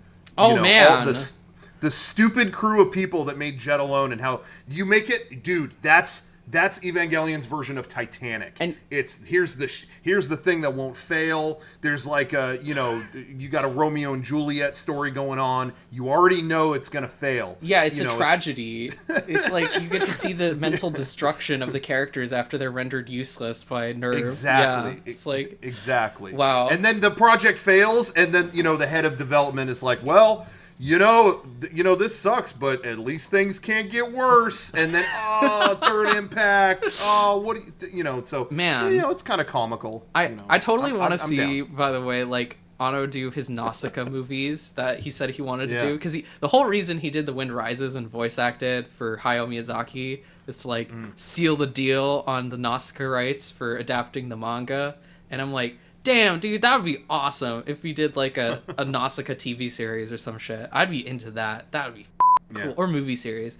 But yeah, he needs to do other shit for sure. Yeah, it's funny though. It's funny that you mentioned. I don't know where I sit with this stuff, because it's interesting when you mentioned you'd like to see somebody else take a stab at Eva, and it's interesting because I do. Immediately I thought like, yeah, that would be cool. What would that look like? But then it's also funny because I remember, again, having finished the show, having finished End of Eva, I really did feel like, okay, it's done. The statement is made. Please do not do anything else. I really felt like I don't need any more. Like I appreciate a good ending, and you did it. And so when they announced the new movies, I really was like, oh no. And then when I read like, oh, Anno's involved. All right, you're good.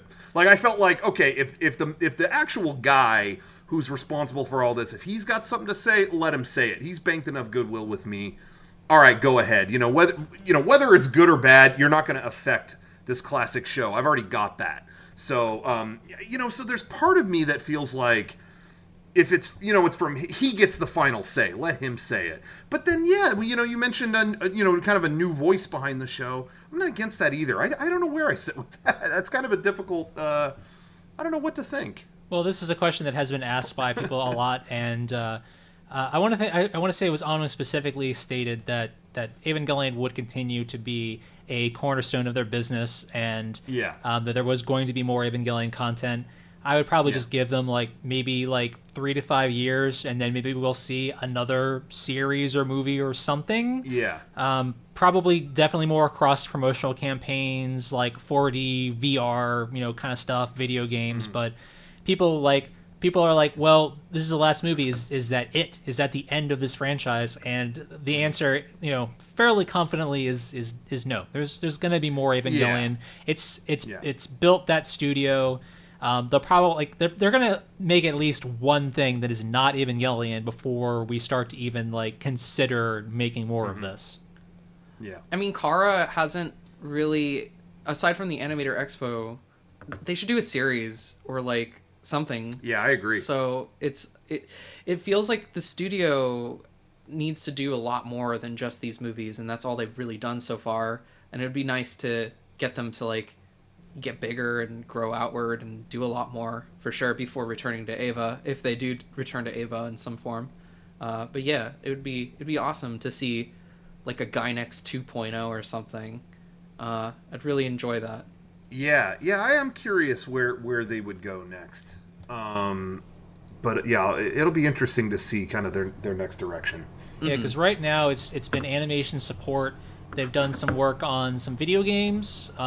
They did some work on Shin Ultraman, and then the only other original thing is the full version of the Dragon Dentist.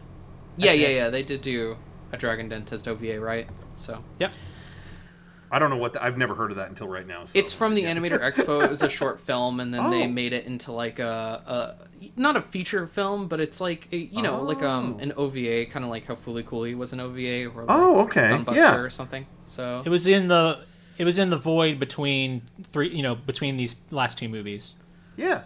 2015, 16, somewhere around there. It was after Animator Expo, the full run of it. Yeah, because I saw all those, but I guess I just didn't remember one by that name. Well, yeah. It's the one where the girl has to clean the dragon teeth using the toothbrush. I don't remember this for some reason. It didn't make any waves. I don't have any memory of this. It did not make any waves. I don't think you're really missing anything. I don't think I've ever heard anybody say "Oh man, did you see the new Dragon Dentist OVA?" Yeah. It's a thing that exists. Oh, Dragon Dentist, the one where the robot takes a picture of the girl when she's trying to take a shower. Got it. I remember now. I mean, they should have done a Me anime, because that was what blew up. That would make the most logistic sense, but yeah, that's right. Finally, give us End of Me. That would be what I would. Yeah, that'd be the movie I'd be looking. I mean, I imagine it being a grittier Welcome to the NHK if they did do something like that. So, but well, I'm there. I just wanted to know what you guys still think of the Avant Paris teaser that it's been out for a while now. What do you guys think about that? How will it pertain to the rest of the movies? Are your impressions good of it? Still after all this time, what are your current thoughts on the Avant teaser? Aaron and then Rocco. Well, I've kind of I did a video about it already. Are they changed at all? I think I think the stuff that's come out since then has kind of improved what I think about it. I'm interested to see what the ceiling pillars being used for the restoration of the planet, being more positive ending. I enjoyed it in terms of entertainment value, but I think my opinion has kind of softened. I'm a little bit more hopeful about what this new film is going to be than I was beforehand. I am looking forward to seeing the updated, expanded version of it. I guess tomorrow. Wait, is that going to be released publicly, right? Or? I mean, it'll be tomorrow in terms of Japan time, but for US time zones, it's going to be Sunday morning. Mm-hmm. Yep. So they'll be streaming an updated version of it. I enjoyed it as as a piece of entertainment, and I like what it implies might happen with the film. That's about it. What about you, Rocco? What did you think of the Avant stuff before? Well, again, there's the half of me that is like, love being in that world, love being, when they're throwing all that jargon and they're doing all that. What did you think of Mari using the Paris like Eiffel Tower as a weapon? Oh, I mean, use all famous structures as a weapon. Okay. That was dope. But how do you think it will tie into cool. Nadia's Secret of Blue Water, Rocco? They're gonna get the Lincoln Memorial and just go nuts. That's just gonna be the new Lance of Longinus in Rebuild is gonna be the Lincoln Memorial. They're well, I don't want to spoil it for anybody, but no, I think that whole preview, I thought, like I said, being in that world is very entertaining, is directed very intense. That's one half of my brain. The other half of my brain is kind of like, yeah, I'm not just there for kind of the techno battle stuff. So, show me something a little more, give me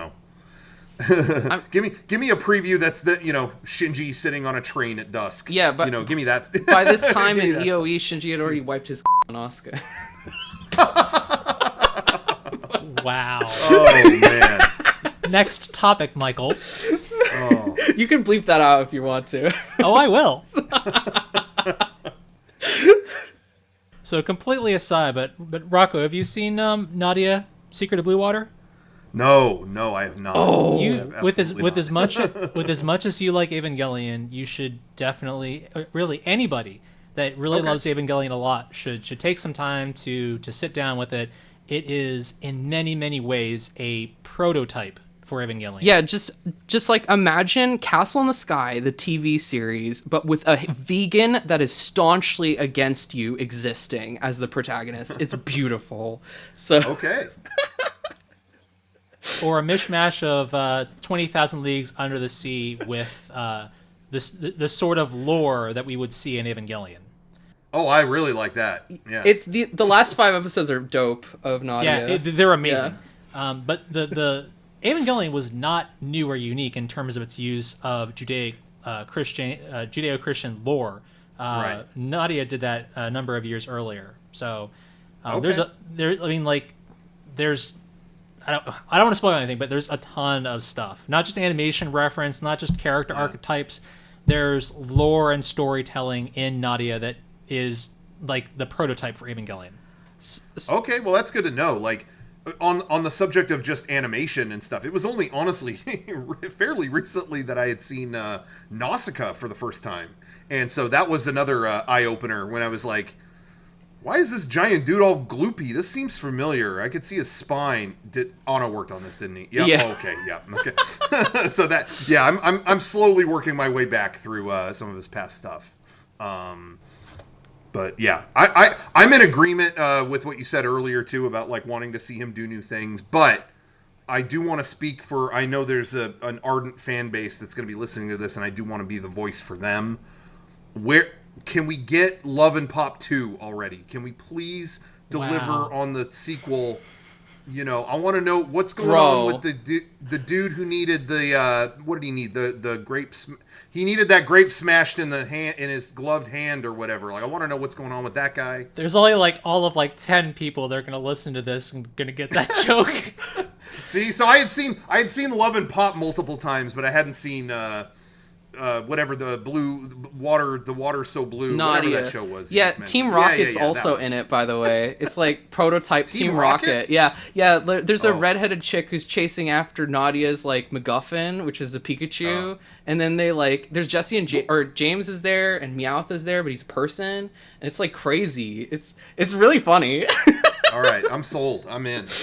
Team Rocket are like some of the lead secondary characters, and they have a redemption arc.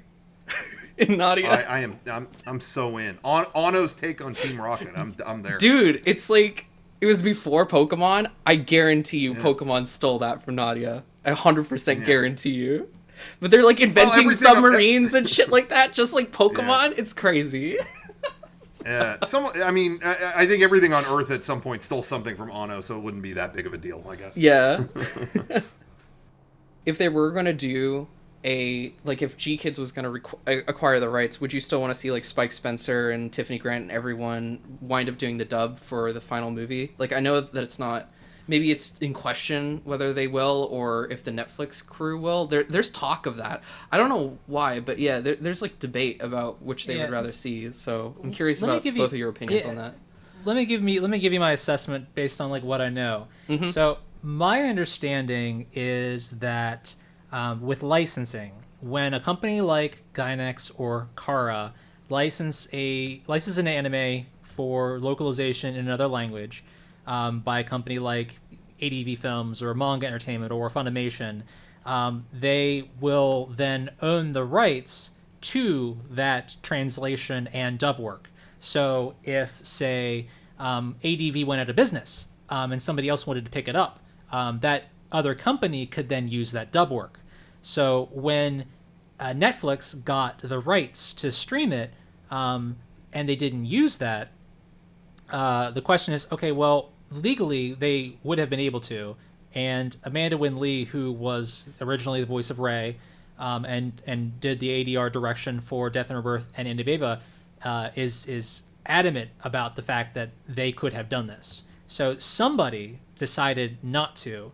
The question is whether or not it was Kara or Netflix. The question as to whether or not why they didn't then, well, okay, we need to make a new dub. Like if Kara wasn't happy with the original dub and wanted a new dub, okay, well, why didn't they just get the old voice actors back to do a better, read of it, and my assumption is that basically there's this company called VSI that seemingly does most, if not all, of the like dubbing and localization and translation for Netflix. So my assumption is that Netflix has some sort of contractual obligation with this company, such that when a show needs to be dubbed or redubbed, that they have to work with this company, and that company decided to use its own talent pool rather than the original voice actors. They apparently were given an audition, but I feel like that would have just been for show, like as an olive branch, I guess, because these people have already their audition is already out there. It's been out there for like 20 some years. They don't need to audition for these characters. They know what their voice performance is like. They know what they sound just like. To stop you there, it's very typical even for established actors to do to re-audition, by the way, for the character. It's very weird, but yeah, like even in the industry, I spoke to the voice actor of Porky Pig, and he has to re-audition every time, even though they always cast him. Oh, come on. So he has to re-audition. That sounds like hell time. on earth. Yeah.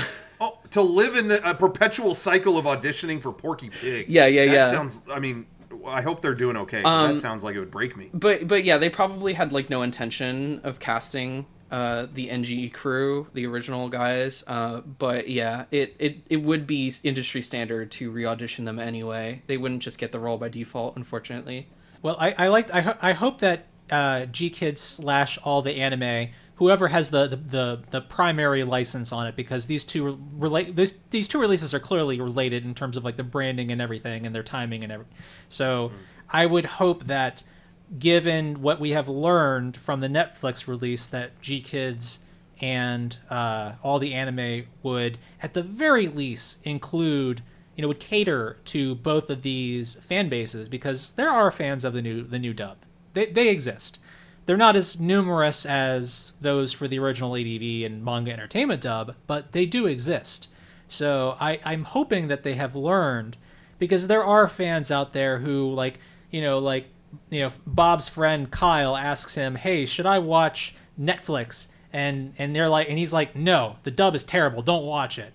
Well, maybe he doesn't watch it specifically because of that.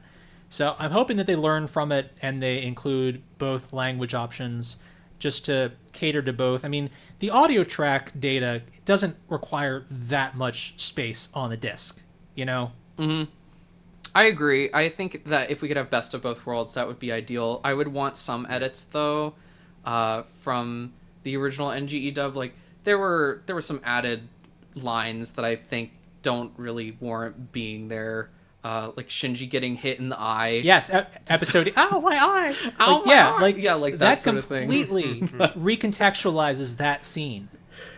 But I think it should absolutely be on there anyway as an alternate track. It's not like the acting is pretty solid, I think, and holds up after all this time. So I think it would be, yeah, the translation is kind of weird, but now the Netflix version's translation has the opposite problem and whatever is the original, so you're never gonna get the best dub ever. It's gonna be either like staunchly literal, where you have lines like washing machine of life, or you have like really really really liberal like f***ery and whatever.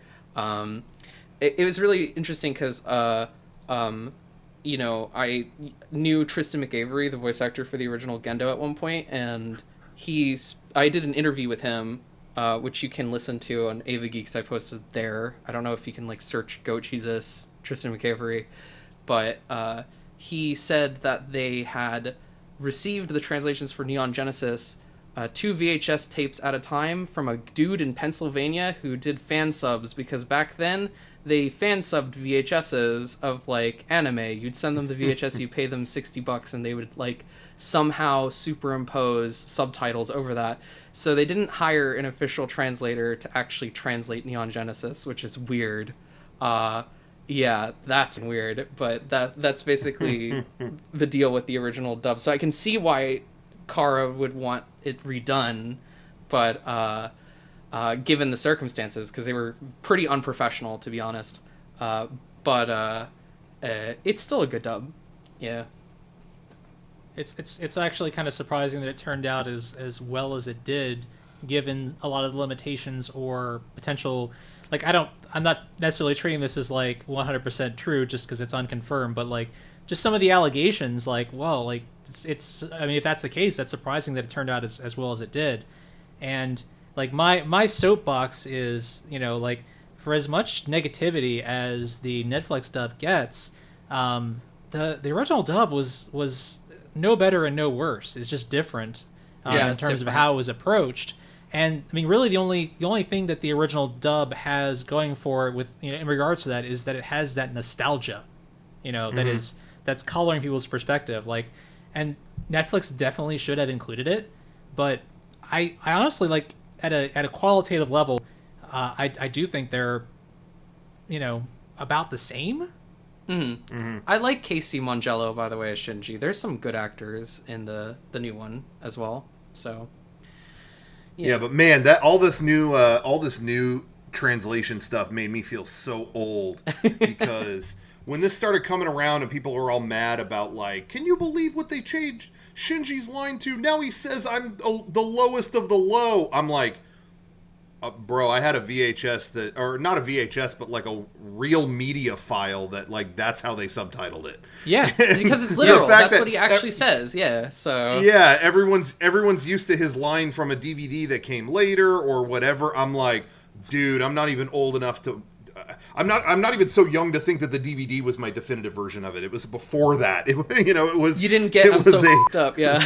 Yeah, it's so interesting because, like, back in the day, people were mad about that translation being so liberal and so gratuitous, and now people are mad that that's not what it is. That's what I'm saying. I feel like I've lived long enough to see 3 generations go by, and I'm like, oh, I'm decaying. Which should just really tell you that, you know, a lot of people's, like, quality correlates with their experience and their nostalgia. Absolutely. Oh yeah. I mean, dude, I'm living through. I'm not even going to speak for you guys. I'm going to speak for myself. I'm living through a time where the Star Wars prequels are the worst movies ever released.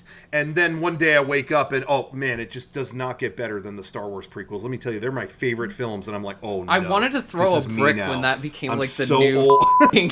Like... No, but I'm not even judging. It's just, man, I am getting old, and it's a bummer to see that. So maybe, like Ava, it's time to end. I don't know why I said that. That sounded really grim. But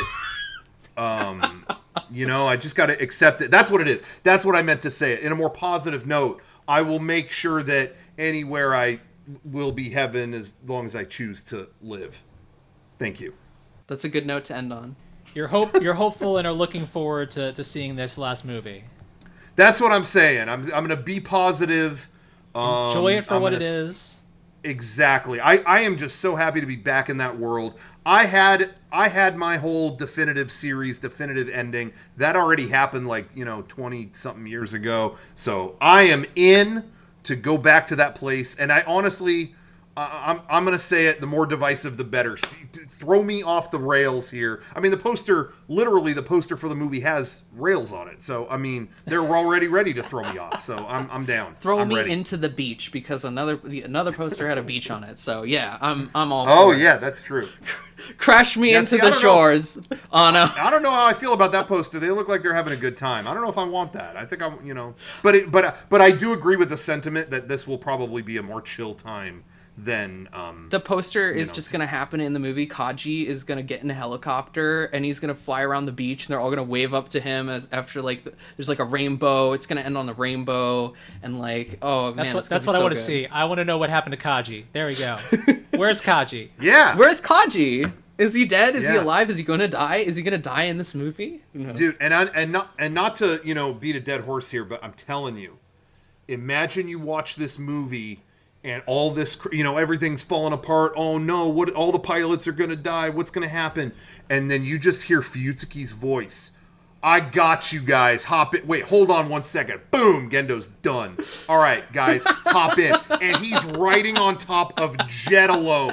You didn't think it was gonna be in these movies, and that Jet Alone thing is just in like a banshee out of hell. Just boom. Come on, let's do it. And they save the world with that. They don't need the Avas. They don't need any of that. They do it with their own ingenuity and Jet Alone. And they're like, see, you could do whatever you set your mind to.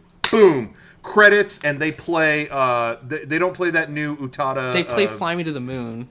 That's what they do. No, they don't even play that because the rights are still screwed up. So they play Chala, Head Chala. They just do it. How about Somewhere Beyond the Sea? Beyond the Sea. Yeah. Yeah. No, they do. They go full Matrix, and it's, come on, dude. It's like Rage Against the Machine or something like that. They're just riding off on Jet Alone, and then that thing ends, and the internet explodes. Forums break, Reddit down. It's going to be third impact for the internet, not the world. So how desperately are you guys going to be trying to avoid spoilers over the next month? I'm not checking my comments. I'm not checking my comments at all. Anybody who says if anyone's out there right now who's just like, I'm gonna spoil GoatJesus in the comments section by either telling me I'm right or I'm wrong and rubbing it in my face that I'm wrong, which I'm okay with. I'm okay with being wrong. You can rub it in all you want. You can, but I ain't no way am I gonna read it. So. Yeah, our friend Garrett here, who did a lot of the practical effects for our live action videos, he's on major spoiler watch, and I'm just thinking damn, you picked the worst time to release 2 Eva videos. If you ever look at one comment on those things, you're gonna see some things. Well, to be fair, everything that I'm going to be making is going to be spoiler free explicitly. Yeah, that's good. Both these we're so look forward to the next podcast. It's gonna have a couple other people that that are going to the film's release, and we're gonna talk about it. But we are gonna talk about it in a purely spoiler-free context as much as possible. Did you enjoy it? What was the experience like? How was the soundtrack? Maybe, hey, was there anything in the trailers that was deliberately bogus? Maybe that, but we're gonna dance around the issue. We're gonna dance around the issue. We're gonna try to do it as spoiler free as possible. Yeah. And I would love to step into one of those, an inverse of one of those chambers from Dragon Ball Z, where we can just get in the chamber and then time around it advances really fast. Because oh my god, the internet is gonna ruin this film for me. I am not looking forward to it. See, now I'm actually, it's funny because whenever there's something coming out that I'm really excited about, I am definitely in that camp. I am guarded. I have deleted Facebook off my phone. I'm hiding from everything. But it's weird with these Rebuild movies. I've been the opposite, at least since the second one, because kind of by accident, because when the second one came out, I was in Japan for something else. We were doing something for a Tokyo Game Show. And I was in Japan at that time, and I didn't realize. I was like, oh, I was so busy, with this trip. I didn't realize it's still playing in theaters. Like, I was in Shinjuku, and it was at a theater just down the street from me. And I was like, oh, I could just go see it. But, it's not going to have subtitles. And what I ended up doing, I couldn't decide. I was like, do I want to go in and not know what's going on? And I went, you know what? Screw it. I'm just going to read the story, and then I'm going to go see it and see the visuals and, just take it in for what it is. And I ended up really enjoying that experience. You know what I mean? Like, I never had that with a movie before, where I actually purposely spoiled myself. And then when I sat in that theater, I really was able to take in the animation and the world building and the visuals and just the style of everything. And I had a really great time. So I think with this new movie, I think I am going to actually just, hey, you know what? I'll read it. And then whenever I can actually see the animation, I'll take that for what it is. So that's not normally my approach to stuff. So I don't know if I'm going to live to regret that. Hey guys, Rocco's telling you to go spoil him instead of me and Aaron, so you can go do that. Go spoil. So or maybe this is like, maybe this is a sick game of reverse psychology kind of thing. You don't know what I'm doing here. So in terms of spoilers, I heard the craziest thing. There's when you for accessibility, there's these glasses that you can get at some theaters when if you're like deaf or hard of hearing, or in some cases have trouble filtering out. You can actually get these certain glasses, and they will superimpose the subtitles at the bottom of the glasses, so you can they exist in a number of markets. That's funny. I think I was given that when I went to, I could be remembering wrong, but I think it was Tokyo Disney Sea. I went and saw something there, or went to a show or something, and they actually did give me something like that. Yeah. And I could not understand what they were giving me. I was like, I'm sorry, what is this? Am I being punished for they something? Have those for this movie. So there's some people out there who are trying. They're trying to find. Oh no! Oh my yes! They're trying to data mine this. They're trying to find somebody that has the glasses, or they're trying to find some way. Because basically, what happens is you get the app, and then you pair the app with the glasses or something like that, or you get the information for the film for the glasses. Yeah. So there's some people out there who are trying to get the data for the film, for the glasses, to get the Japanese script for the film so that they can try to translate it and leak it. Oh, bro. That is, wow. Those guys, not, okay, Isn't that the wild? movie is one thing. These guys deserve to work for the CIA. These guys deserve jobs. Isn't that wild? So, it's not going to work now, clearly. The film hasn't been released yet. But, if they can somehow find a way to, basically trick the app into thinking that they're in the theater and then get the data out of it. Wouldn't that be insane? Oh, that would be impressive. That would be impressive. What if the release day, the whole Japanese script is leaked to Twitter and people start translating it. and then maybe we'll have some cam rips and people will start trying to Frankenstein it together, and then And then we'll be missing some parts. So they'll get some people to all right, you're going to play Asuka for the missing scenes. You're going to play Shinji for the missing scenes. And then we'll have this crazy Frankenstein of a mess of some trailer footage, some stills, some fan drawing recreations, and some fan acting. Oh, but that's what makes it all fun to me. That's what it wouldn't be an Eva release without a mess of mixed media and poor translation. I that's what I look forward to. Trying to piece it together. I would love to experience this movie the way I experienced 3.0, because I did not know anything about 3.0 when I watched it on fan sub. Wow. I successfully avoided all I did not know there was going to be a time skip. Oh, that's incredible. Because the day that came out in Japan, I was already looking at the Ava store in whatever city has all the new versions of the characters painted on the door. I was like, oh, there's a time skip. Okay. Yeah, I think I saw some of the outfits and I saw the opening with the space operation, but that was it. Oh, okay. Wow, that's impressive. Yeah, but it's not going to happen this time. I am too deep now.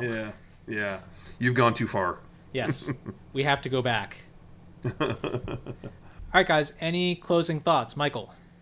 It was awesome to have you in this podcast, and it was actually just like so fun. It was great to meet you, Rocco. You're so much fun. You're so funny.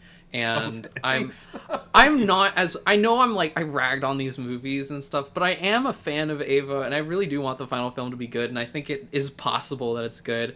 Some of my friends think I'm actually the most, like, they're like, you're the optimistic one when it comes to the rebuilds. That's where I'm at. But everyone else thinks I'm a cynical asshole and shit like that. But I really am looking forward to it. I can't wait. I'm excited. I'm a fan. I am like fanboying constantly over rebuild shit anyway. So, yeah. Thank you so much, Aaron, for having me. And, yeah, thank you, Rocco, for just being yourself and being like, I grew up watching your shit. So, jeez. Oh, thank you. Oh my gosh. Yeah, thank you. You always are just so funny. Like the Sonic video was amazing. The like Mega 64 made that one Final Fantasy video with oh god, what's his name? The creator of Final Fantasy. Oh, Sakaguchi. Yeah, such a good video. Like I grew up with that shit. So, yeah. Thank you very much. And Rocco, any closing thoughts? Oh, well, thank you. That was incredibly kind. I wasn't expected to be, unexpectedly accosted from both sides with such deep running compliments like that. So I appreciate it very much. This was an unexpected treat. No, I think for me, I mentioned before how I think you're going to see some playing with time and some looking back at past events. I don't necessarily mean hop in, let's go back to 1985 or something like that. No, I think they should. Are you kidding? That would be amazing. I mean, I would love that. Yeah. But I don't think it'll be so literal. I mean, anything that I've said, I don't think will be remotely anywhere near as literal as maybe it sounded. I think, whether it is a sequel or not, I don't think anyone's going to sit there and explain it. I don't think time travel is going to be so literal as hopping in a time machine. I think you might see these things from another angle, but it might be more of a, a mental thing, or it might be more of a metaphorical kind of thing. I do think this last movie is going to be a look at the whole picture. And that's what I think Rey will be the vessel for, is, you got to see, we all had, like I said, theories on, Quantum Rey, why does she pop up here and there and whatever. I do think we're going to kind of see things through her eyes as just kind of looking at the picture of the entire series. What did it really mean? What did we walk away with? And so I do think you're going to get a little bit of nostalgic stuff in the form of, you'll look back at this stuff in some form. And so I think one way or another, I hope everything's okay. It sounded like someone was injured. No. I just like, that's such a good idea that you propose. Like, if Quantum Rey, if we were seeing the flashbacks from her perspective, it'd be good. That'd be so genius. Well, it would be a vehicle that I think in some way, however they could pull it off, could work. But I think there's going to be a degree of that, of looking back at the whole franchise and seeing what did it all mean. Was End of Eva really the right way to wrap it up? Or do we have different feelings now about that? Do we have different perspectives now than back then, And I think it's going to be a reflection on all of it, on, the guy's career. I mean, this is a guy who put his own personal emails in a, or whatever in, into the canon for maybe a few frames of a movie. I think you're going to see a personal statement here, I think. And so that's what I'm looking forward to. Whether it pays off certain things along the way, I don't know, but I am excited for kind of what's the last word on this thing for at least this guy. So that's what I'm looking forward to. And again, if it rules, I'm excited. And if it sucks, I am so excited for the meltdown that's about to happen. Seriously, one way or another, Monday there's just going to be, it's going to be pandemonium. Ooh, Twitter's going to explode. We're going to be eating good. Oh, can't wait. For myself, I'm looking forward to being entertained. I hope that they can do something. You know, I don't think he's ever going to top End of Evangelion. You know, but I'm not looking for that either. I agree with you. I'm looking forward to the closure that this film represents. I'm looking forward to just the continued popularity of the franchise. Like, you know, this film is going to do a lot to reinvigorate things, and I'm looking forward to seeing what, you know, the next chapter in Anno's life is going to be, as well as what the next chapter in the franchise is going to look like. Yeah, I agree. I'm there. So with that, I just want to say thank you guys for joining me tonight. I enjoyed talking with you, Rocco, finally, and having Michael, having you once again. It's always a pleasure. Thank you so much. Pleasure as well. Yeah, thank you. Yeah. I mean, seriously, and Ava Monkey. I mean, that name it's an honor for me, because as a fan of this series, I mean, that name is synonymous with, you know, if you're looking up stuff online, that's the name you're looking for. That's the badge of quality. So, yeah, thank you for having me on. It was an honor on my end, and then GoatJesus, come on, you got some good ass theory videos out there. So we got the. I mean, I'm in good company, so I appreciate being here. Only person, I mean, honestly, the only person we're missing at this point, Anno. Where is he? Could have got him. That is one of my lifelong bucket list dreams. Maybe someday. Thanks once again to Rocco and GoatJesus for joining me for this installment. Links to their various YouTube and social media profiles can be found in the video description below. If you enjoyed this discussion, please subscribe and leave a comment or a like as you go. In our next installment, I'll be joined by Wa, an old friend of mine who has lived and worked in Japan for the past decade, as well as Chester of Anno Cinema, who is also currently living in Japan. They both attended the premiere, and we had as spoiler-free a discussion of it as was possible. Look forward to it. Thanks for listening. I'll see you again soon.